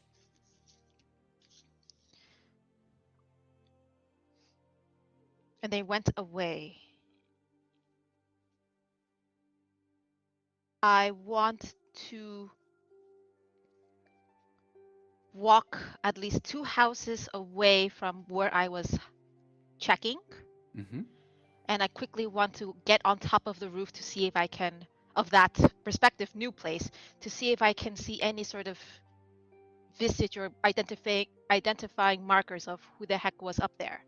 And I'll spend Misty Step to do that. Gotcha. I have that once as a feat spell. As a feat This spell, is- exactly. yeah. So you Misty Step, like you move 2 blocks away, you Misty Step up on the rooftop, and you go looking for that roof where you saw the figure vanishing. And as you walk, still invisibly. No, because I cast a spell. Gotcha. You actually, once you cast Misty Step, you become visible on the rooftop. Yep. You walk around over the rooftops, and most of these rooftops are very diagonal, so you have to watch your balance a little bit. You scare a cat away that's chilling on the rooftop, and you can hear from one of the open windows underneath the roof. You can hear this someone just playing their drum set somewhere, and as you walk over the rooftops looking for that figure, you suddenly hear behind you, "Not so polite, is it, to just eavesdrop on people, especially not invisibly." I turn around. And you see this elvish man sitting there. He has a bit of a 6 o'clock shade beard, long blonde hair that he keeps like in a braid that falls over one shoulder. And he's just dressed like in regular villager's clothing, but is just balancing a knife on his fingertip, just casually, like while he's talking to you. Any more than breaking property to attack someone else? Oh no, my bad. I slipped. Sorry for that. Right. And he throws up the dagger, catches it by the handle. Oh yeah, I'm fine. And then he points the blade at you. Hmm. Any particular reason you're hanging around here? I've never been here before. So you got lost.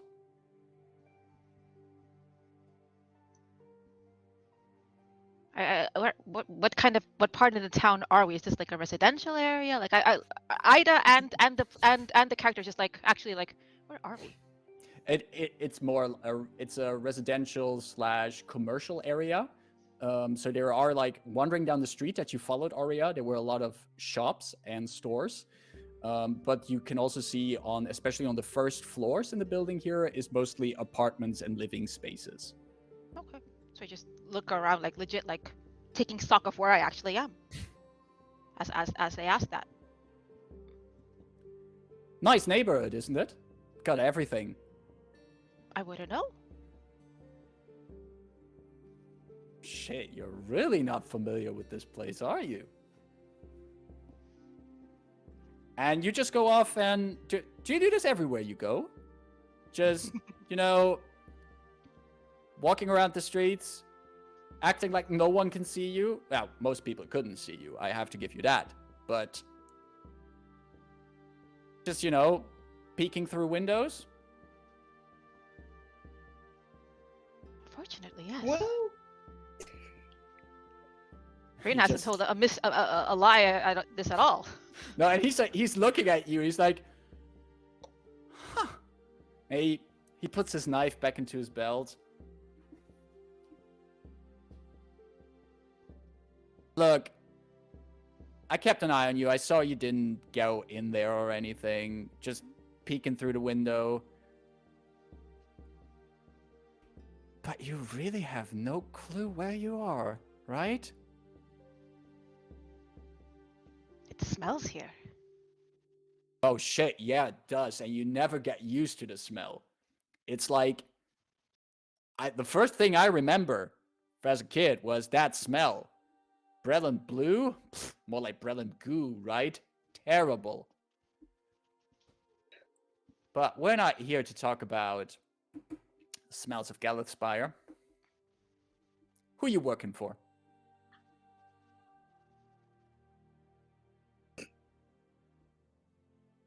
Working for? Yes, who pays you to, follow my client's client. I could be receiving money for something like that? No one pays me to do that. Is it a lot?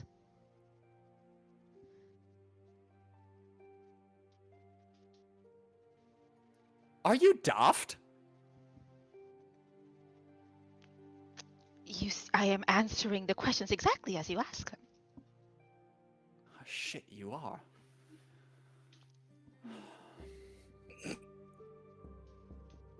Fuck me, you confused the shit out of me. Okay, listen, here's the details. You've been peeking through the windows of a place that's kind of off limits to most people. You might have seen the big muscular guy in front of the door. Yeah, you can be glad he didn't spot you, because he would have put you in a chokehold, and then we would have thrown you into the Dagger River, but There's a river made of daggers? Anyhow, I saw you looking through those windows. I don't know why you were following that lady to her business arrangements and everything, but I'm just giving you a warning. Honest one. Oh. From sneaky person to sneaky person. Hmm. Keep away from this tavern. In fact, keep away from this street for now.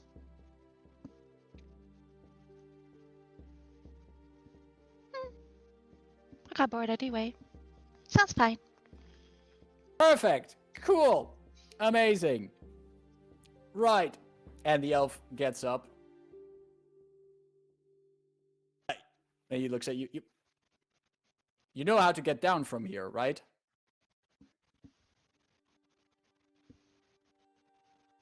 Can I have a hand? 2 rooftops that direction. There's a ladder down. And he just goes up on one of the roofs. Nice to meet you. And he just falls backwards down into the street. Interesting. I will, as I go, Mm-hmm.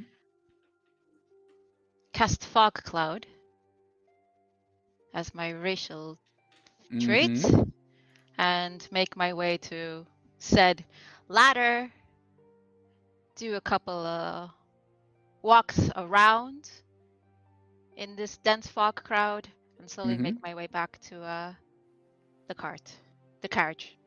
Right. Basically just walk a bit around in the cloud and then make a way back. Click this off. Oof. And I don't know how soon I am to the deadline, but I just kind of like smile and walk back. Next to Rayn, who just went on to do a little stealth mission and got to meet an elf on a rooftop, is there anything of note that the rest of you would like to do? Delphine did find herself a bit of Brellan Blue in the meantime, but that still does make her a bit angry at that Rayn just wandered off again. Again? What again? Well, not again. No, not wandered off, but Did a Rayn. Did a Rayn thing again. Okay, thank you. And is there anything else? Did a Rayn check. Met a guy. Is there anything else the rest of you would have done in the meantime? Rayn would have come back in about like a little bit less than an hour.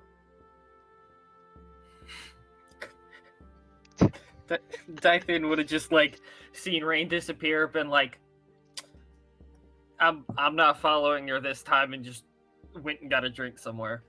Gotcha. This time? That's easy to find, yeah.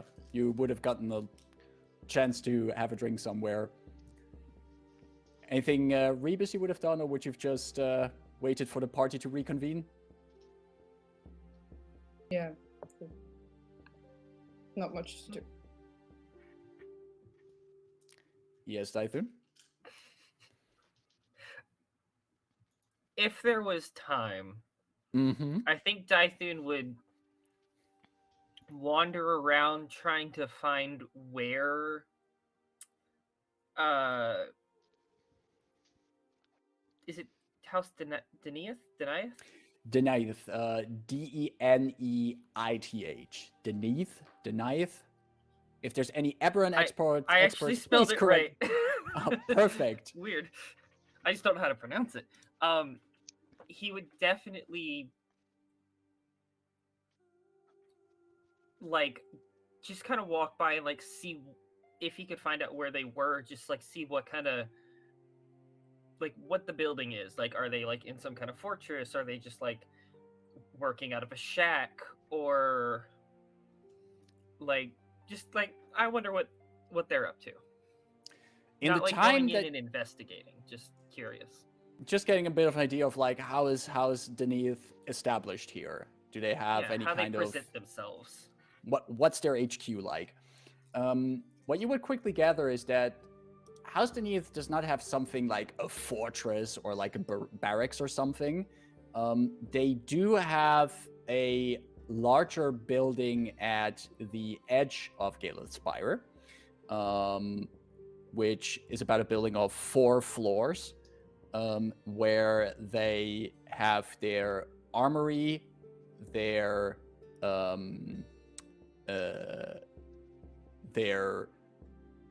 lodging, and some other facilities that they can use. But it is in no means like a grand building like some of the other dragon-marked houses would have. You would, for example, know that if, for example, a house like House Cannith would be here, they would probably have some fancy manor or something. but House Deneath basically acquired this estate, renovated it a little bit, but it meshes fairly well with the rest of the city. And that's what they use as their base of operations here for any kind of mercenary services that they offer, and any kind of, well, any members of their house or agents of their house can use if they need a place to stay while they are in Galethspyre. Okay. Interesting. That's it. All right. Well, eventually, all of you reconvene back at the carriage. Rayn is also back there, visible and present. And as you get back into the carriage, Delphine says, "Did you have fun?" Quite. Anything interesting you did while you just ran off invisibly? Yes, quite. I will look towards the carriage. No, I can't do that with that. Let me just double check a spell really No, quick. What does that do? No, You it's cannot object-based. detect thoughts on the carriage. No, I'm just like identify as not detect magic. So it's like, no, I really cannot do anything. Can I look towards the carriage, and this is going to be towards the entrance of the carriage, and this is going to be a long shot, but poking my head out, do I get the feeling that I'm being watched? Is there someone? Eyes? Give me a perception check. Okay, you haven't let me. You know what? No, you've been rolling very good. So that means I have to roll with someone else. By the logic of dice. It bounced off other dice, and I got a 3. Yay! There's many people here as Yeah, as the entire convoy is getting ready again to continue on towards Sharn. You don't think that anyone is specifically having an eye on you? I pop my head back in. Once we move, I'll let you know. And I start making some tea. Gotcha. The tea kettle is cooking, the doors are closing, and slowly the convoy is starting to move again out of Galethspyre. Your carriage floating on again. As you leave, slowly make towards the exit of the town.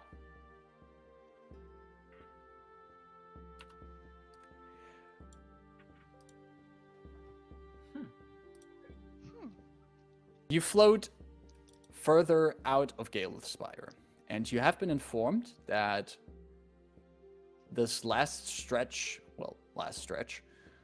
second half of your journey to Sharn is going to take between another 5 or 6 days as you travel by cart. The convoy at this point is maybe at a third of what it was when you left Ardev. It's mostly you are basically the only very fancy carriage left in the convoy, and the rest are large covered wagons with goods heading to Sharn. Maybe some of them will be loaded onto the lightning rail that departs from Sharn. Maybe some will be brought onto an airship. But for now, you are here in this convoy together as you float across the countryside, which at this point on your journey is a mixture of flat lands and forests that you can see as you look out of the window. And occasionally, behind the lower hills and trees, you do see the railway of the lightning rail whenever it comes close to the road you're traveling on. And in the coming days, you will also occasionally see one of these majestic trains dashing over the rails of the lightning rail, either going to Sharn or leaving in the direction of Sharn. In these coming days of travel, is there anything you would like to do as you're still in the carriage?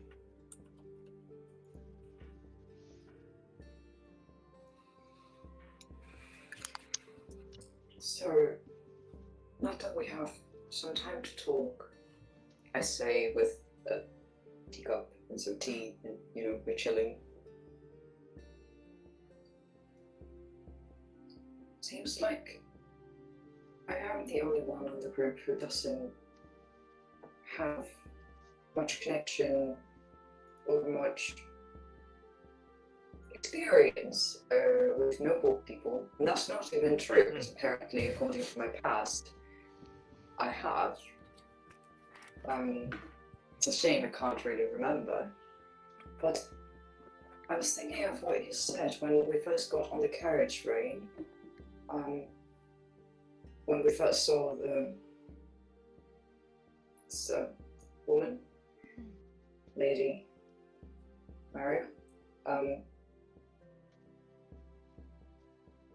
You said you knew how noble people or important people are supposed to act, or typically what they think and how they behave. And I realized I'd never asked you. I kind of just assumed you were of noble birth because of how you carry yourself and how you speak, and yeah, quite.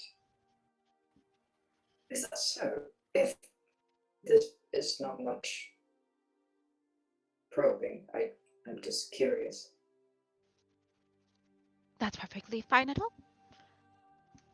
Well, of the noble people I knew, which may be very different from the noble people here, not in the sea. As the woman Aurea had noted, I am indeed from the Thunder Sea, and there are many tribes of Tritons scattered throughout. Some belonging to greater households, some not. I am from a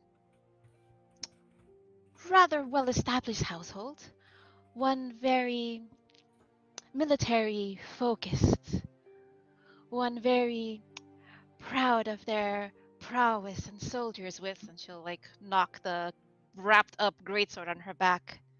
These.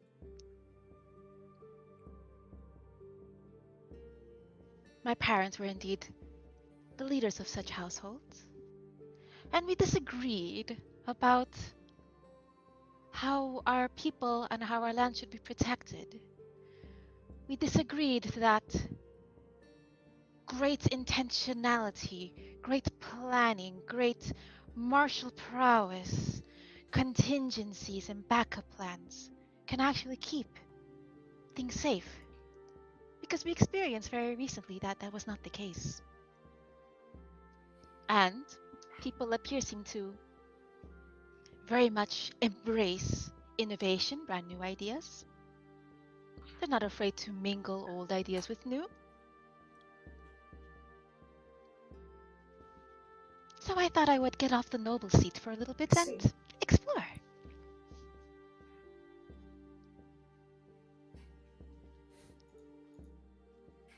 That makes sense. I'm sure you're gathering a lot of very unique experiences, and hopefully this may help once you go back, if you decide to go back. I'm sure where you're from can benefit from your point of view and all the wonderful things you're learning while outside. That's the best part. They'll ignore all of it. How so? That doesn't seem wise. Indeed. I'm sorry to hear that. I feel like everyone should have an opportunity to make their ideas heard, and that must have been really frustrating for you. I was considered a very interesting person. And as Aurea would say, interesting for all the wrong reasons. But I have made that my armor, so to say, and my weapon. It can't be used against me ever. And you wield it bravely. Thank you.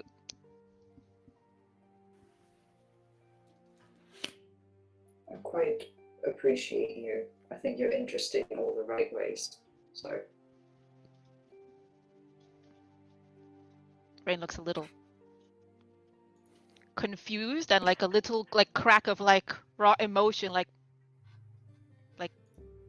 oh, that was meant like genuinely emotionless. Like that's like too pure for me to be snooty or comment on.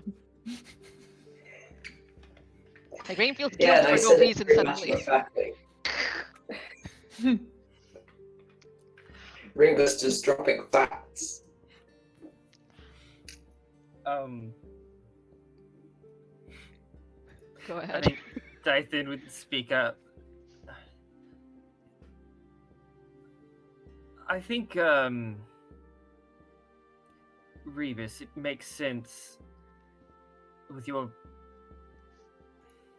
lack of experience might not be the right word, but lack of memory of nobility. New ideas and ideas of those who aren't at the seat of power, they tend to just get brushed to the side very easily. At least up here. It seems the Triton community is has similar beliefs. I see. And Well, Dyson, it sounds like you disagree with that line of thinking. Have you vocalized those? I mean, as you know, I can be quite loud when I want to be.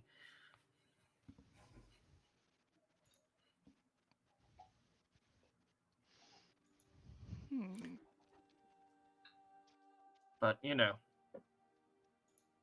what's one voice as loud as it can be, not necessarily going to change the views of those in power. Takes many. Or actions? You're very well action-oriented.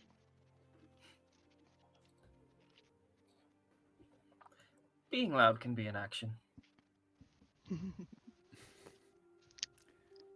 Being quiet can also be an action. Actually, I will share the shenanigans. And when I talk about the elf man that sniffed me out, I totally say, Delphine, you would not like this person at all. And I just completely badmouth them. You make them seem rude and inconsiderate and... No, Delphine might like that. That's true. We never know. It was stodgy, know-it-all.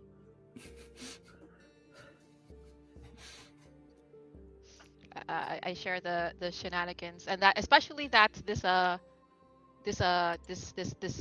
elfish-looking person, specifically let drop a business transaction that Arya was embarking on.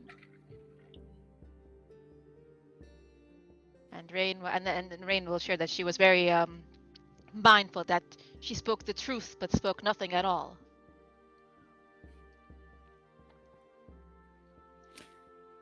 That's good to know. And quite interesting. Good information to have. Yes. I could have gotten down from the roof. I've every faith you could have. I got us off an airship. I got us off a mountainside. And without me there to push you this time.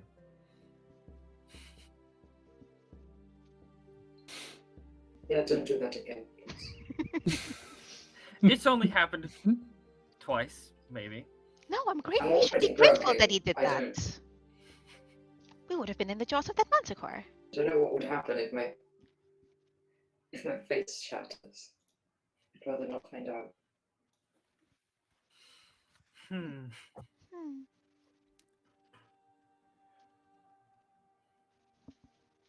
You continue your journey, as you surely have many more of these conversations in the coming days. The closer you get to Sharn, the more signs of a large city looming ahead are visible around you. More of the green plains around you turn into farmlands. Places where food is made and brought to the city. The road that your convoy travels on is of even better quality now, but it's also more crowded. Your transport slows down a bit. But also ahead of you, you see the spires and towers of Sharn coming closer. And after another 5 days of travel, you arrive back in Sharn. On the ground floor of this majestic city, so to speak. But again, surrounded, left, right, in front and the back of you, these towering architecture that's looming all over you. Bridges connecting these spires, the streets bustling with a myriad of various people of various backgrounds and ancestries. Illusionary magic cast on billboards to advertise products, and little skiffs flowing through the air, having their own carriage and cargo to transport in this maybe grandest of cities on the continent of Corvair. You exit your carriage here and are back in Sharn. You arrive late afternoon, close to evening now. Would you like to go to the Adventurers Guild now, or is there anything else you would like to do before you report back to Lhara? Rayn.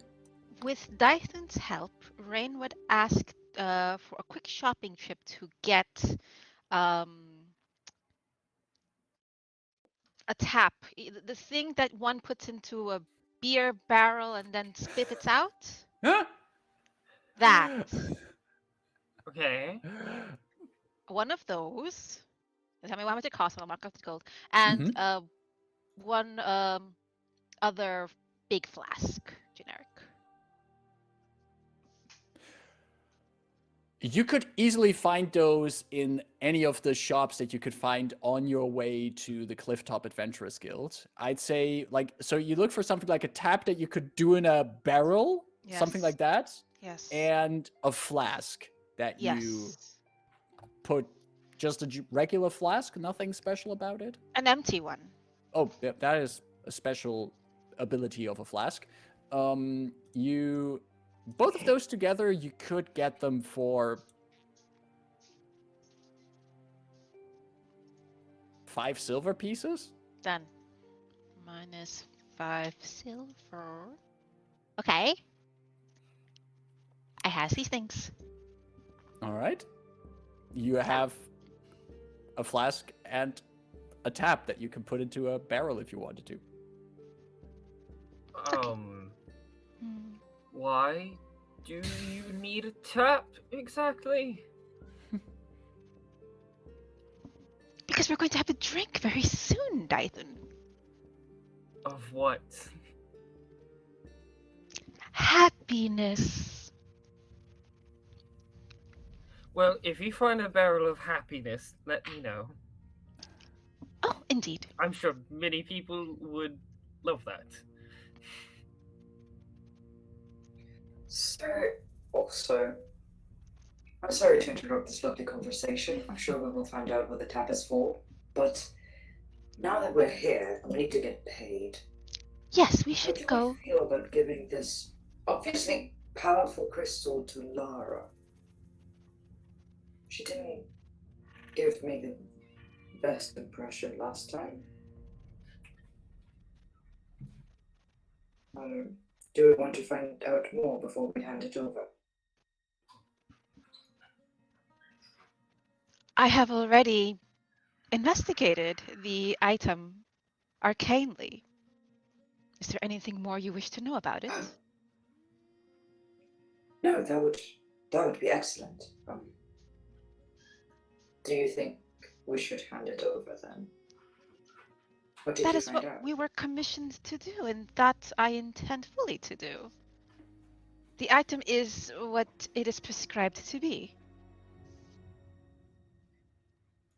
A sunrise sapphire Okay. that is capable of holding power from the plane of Irion. Oh, I see. Did we get an idol to hold power of a different plane before? Wasn't that our first assignment? Yes, a statue imbued with the power from Fernia.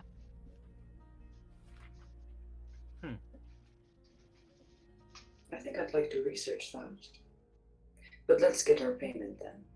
Yes, let's go give her what she wants. Follow-up question. Do you think I'm getting paid?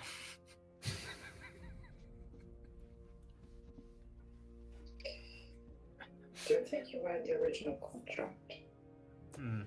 I think he has aided So, greatly to no. the success of the plan, though. We might have to persuade her. But she knows you, right? From the first, though. Yep. Yes, yes. Delphine says, "Well, after might all the be able shit to. we've been through for this, she better pays you."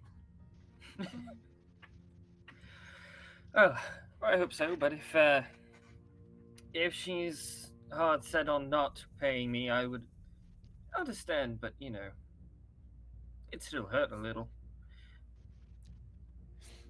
Come. Understand angrily.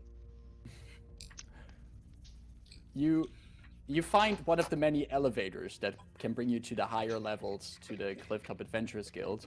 And one of the elevators that is nearest to the store where you get to tap the flask is a bit of a smaller elevator. You fit in, the five of you, or the four of you fit in there. It's a bit of a, you're a bit shoulder to shoulder. And the elevator attendant of this elevator is a kobold. A little red-scaled kobold who happily whistles as he closes up the elevator, pushes the buttons and everything, and the ding of the cage goes, and the elevator goes further up,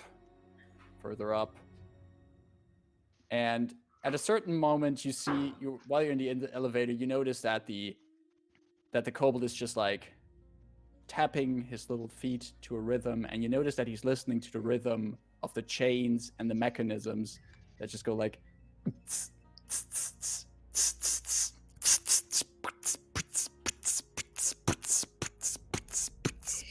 as you go further up and up and up, and come to the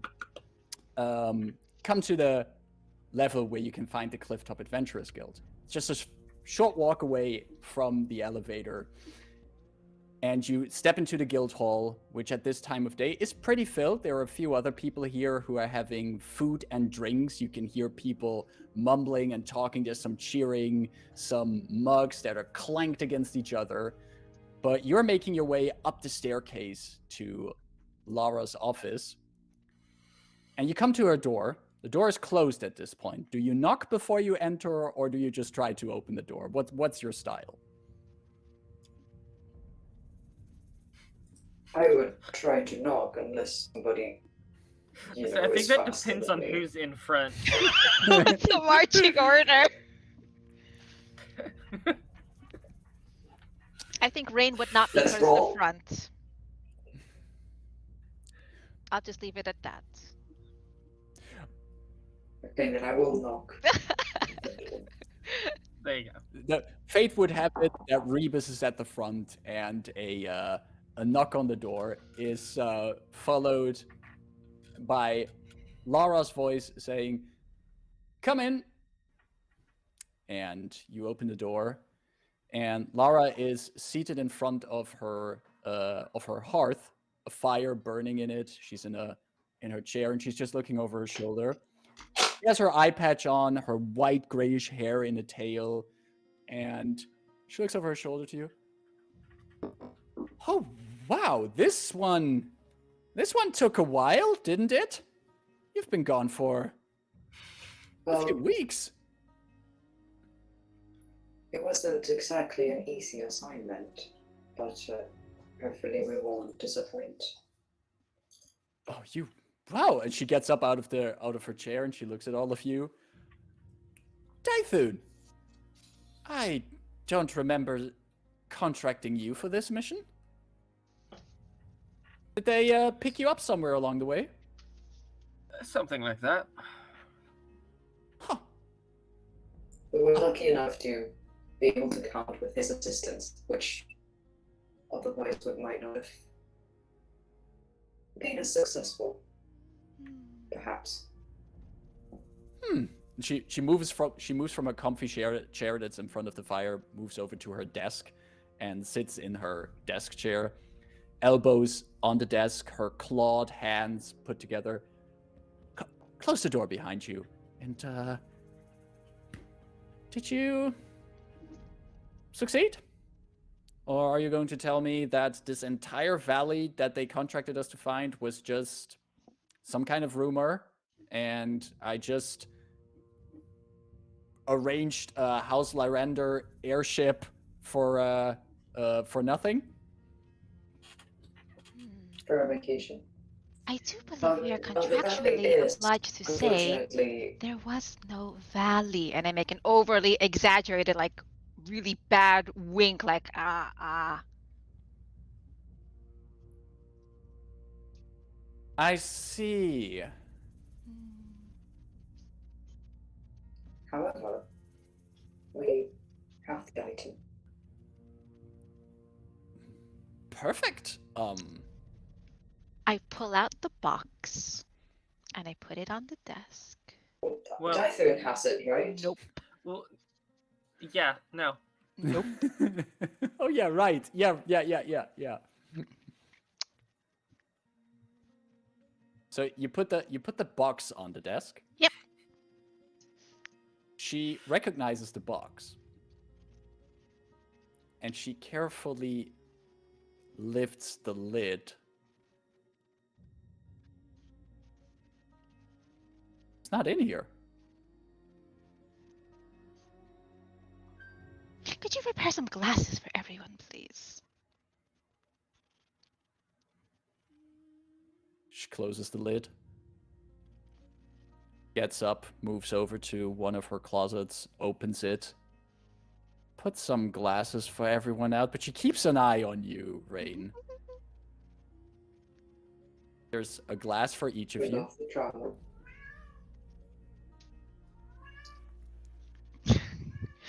I will lift up the gourd, put it on top of the desk, and push it slightly towards her.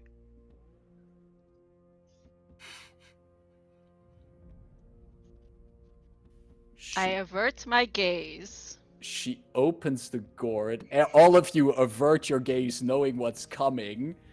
However, Lhara does not, and I quickly have to make a saving throw for her. Cat! Oh, she doesn't get advantage then.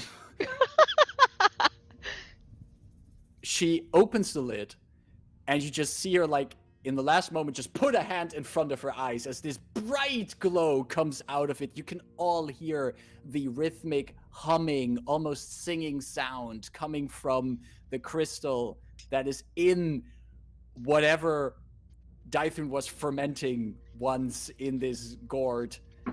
And the sweetest smell fills the room as the gourd is opened here. Lhara shuts it again. You put it in there? It's making quite a racket. And at this point, I'm just going to pull out my tap, go to the side of the gourd, and mention someone to help to start tapping into the side. That's not. Whatever. We can get it repaired. I will pay for your repairs. Be good as new.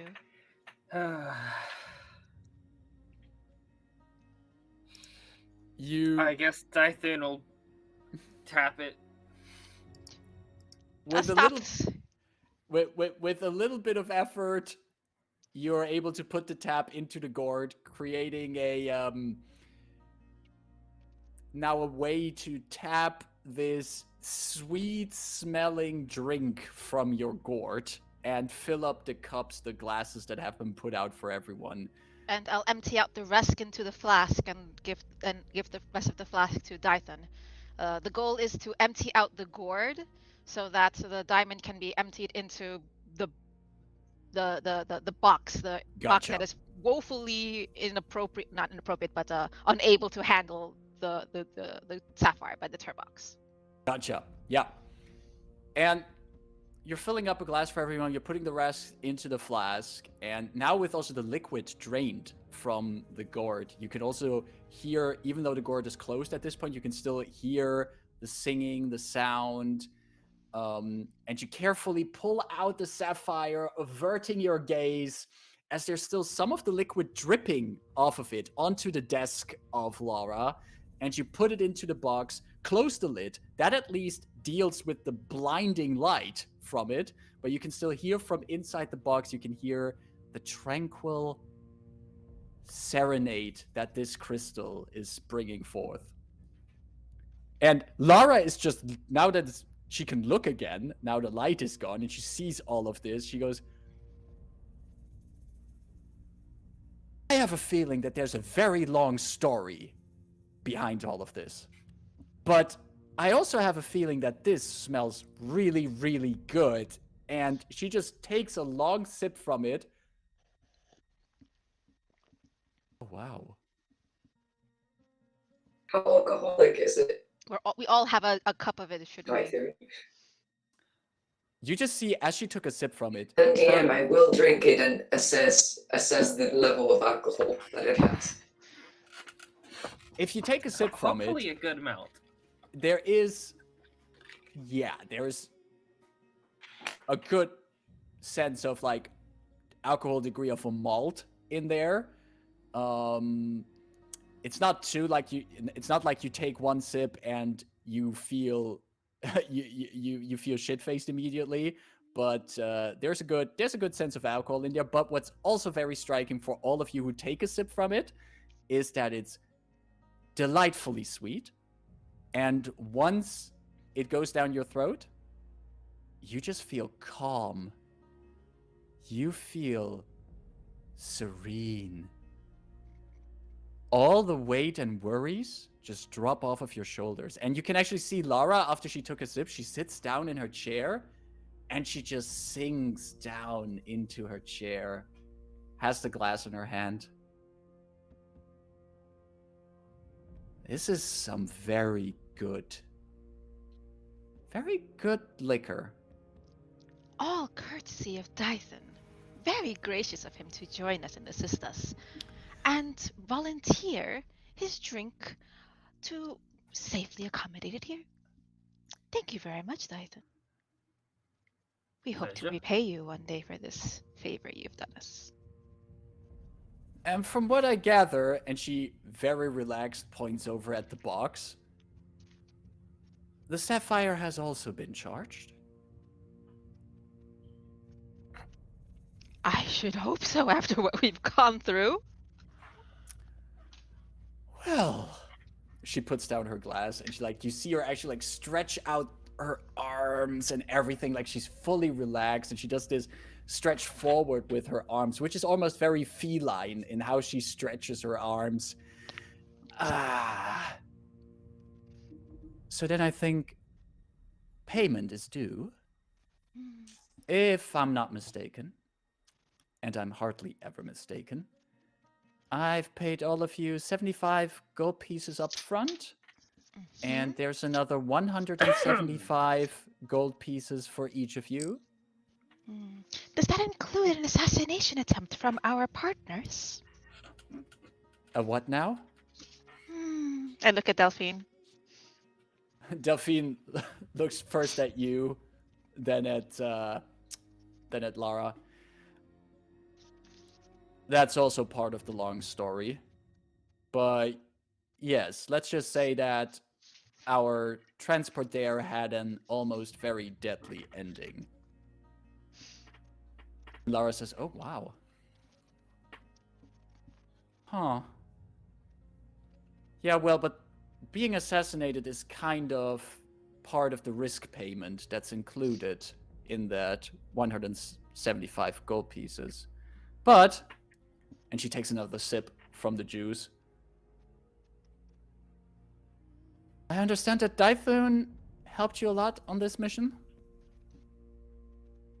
I mean, if he was pivotal for the success, and he was involved in making this What's out your of..." cult, by the way, Dythun?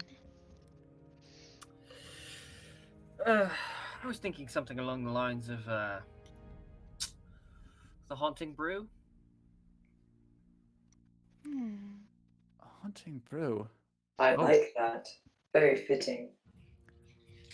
Well, Dythun, with your involvement in the success of this mission and the invention of this haunting brew, I'll give you 200 gold pieces for your involvement. It's greatly appreciated. And she already like pulls from a drawer these bags of gold for each of you. For the most of you, the 175 gold pieces, because most of you have already been given 75 gold pieces up front. And she prepares a satchel of 200 gold pieces for Dythun. Now, and she takes one final sip from the cup, from the glass. I think we all, and especially all of you, have deserved a bit of rest again.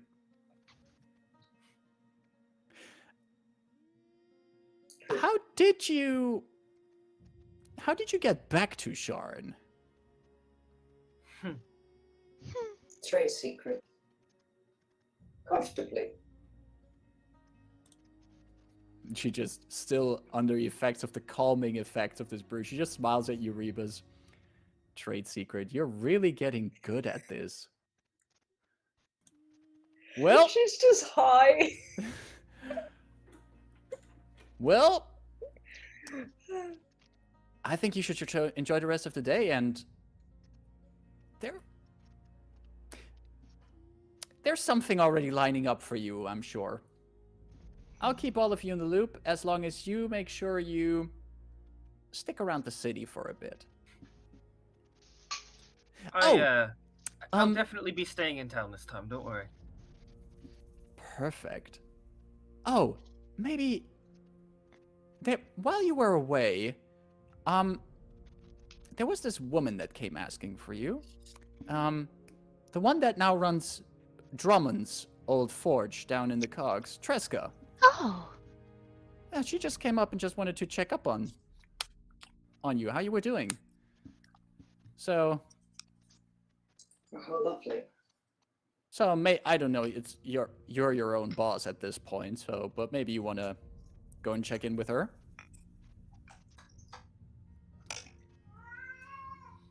But for the rest, the city is yours, the night is yours. Congratulate yourself on another successful mission you did for the Clifftop Adventurers Guild. Oh, and would you mind This will be our downfall. would you mind leaving a little bit of what you have left of this drink here?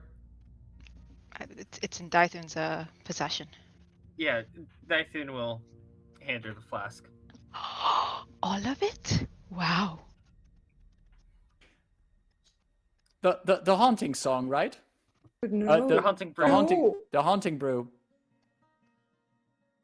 And she puts herself a little bit more of it into her glass, closes the flask again, puts it on her desk. Gonna keep the rest of it for a special occasion. Now, dismissed.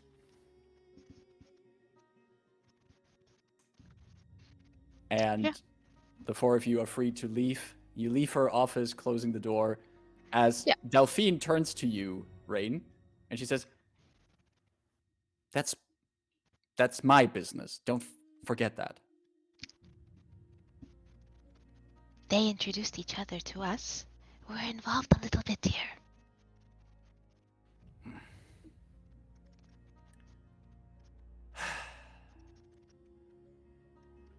At least we're back in Sharn now. Oh yes, we're back in Sharn now. Just gonna walk. Rayn will just at this point walk away, rubbing her hands. And Rayn walks away, rubbing her hands with the rest of you again outside of Lhara's office. As we see the lot of you walking down the hallway, back in Sharn.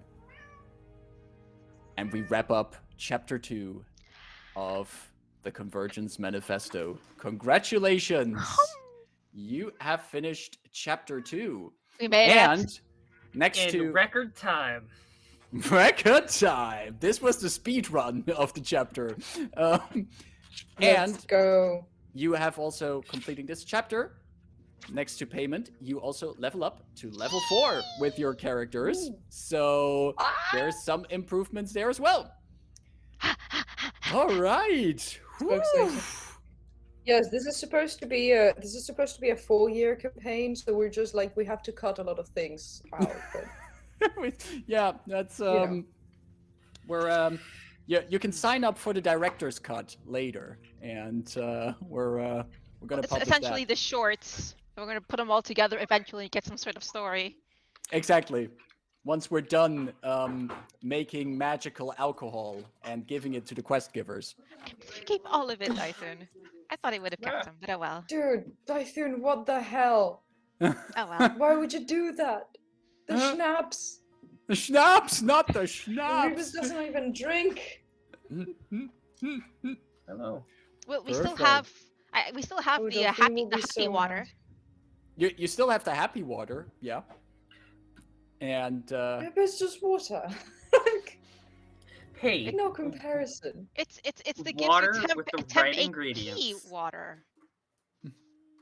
water with the right ingredients and the right fruits results in more different brews. The right water results in the best bagels ever. As a New Yorker, I say this.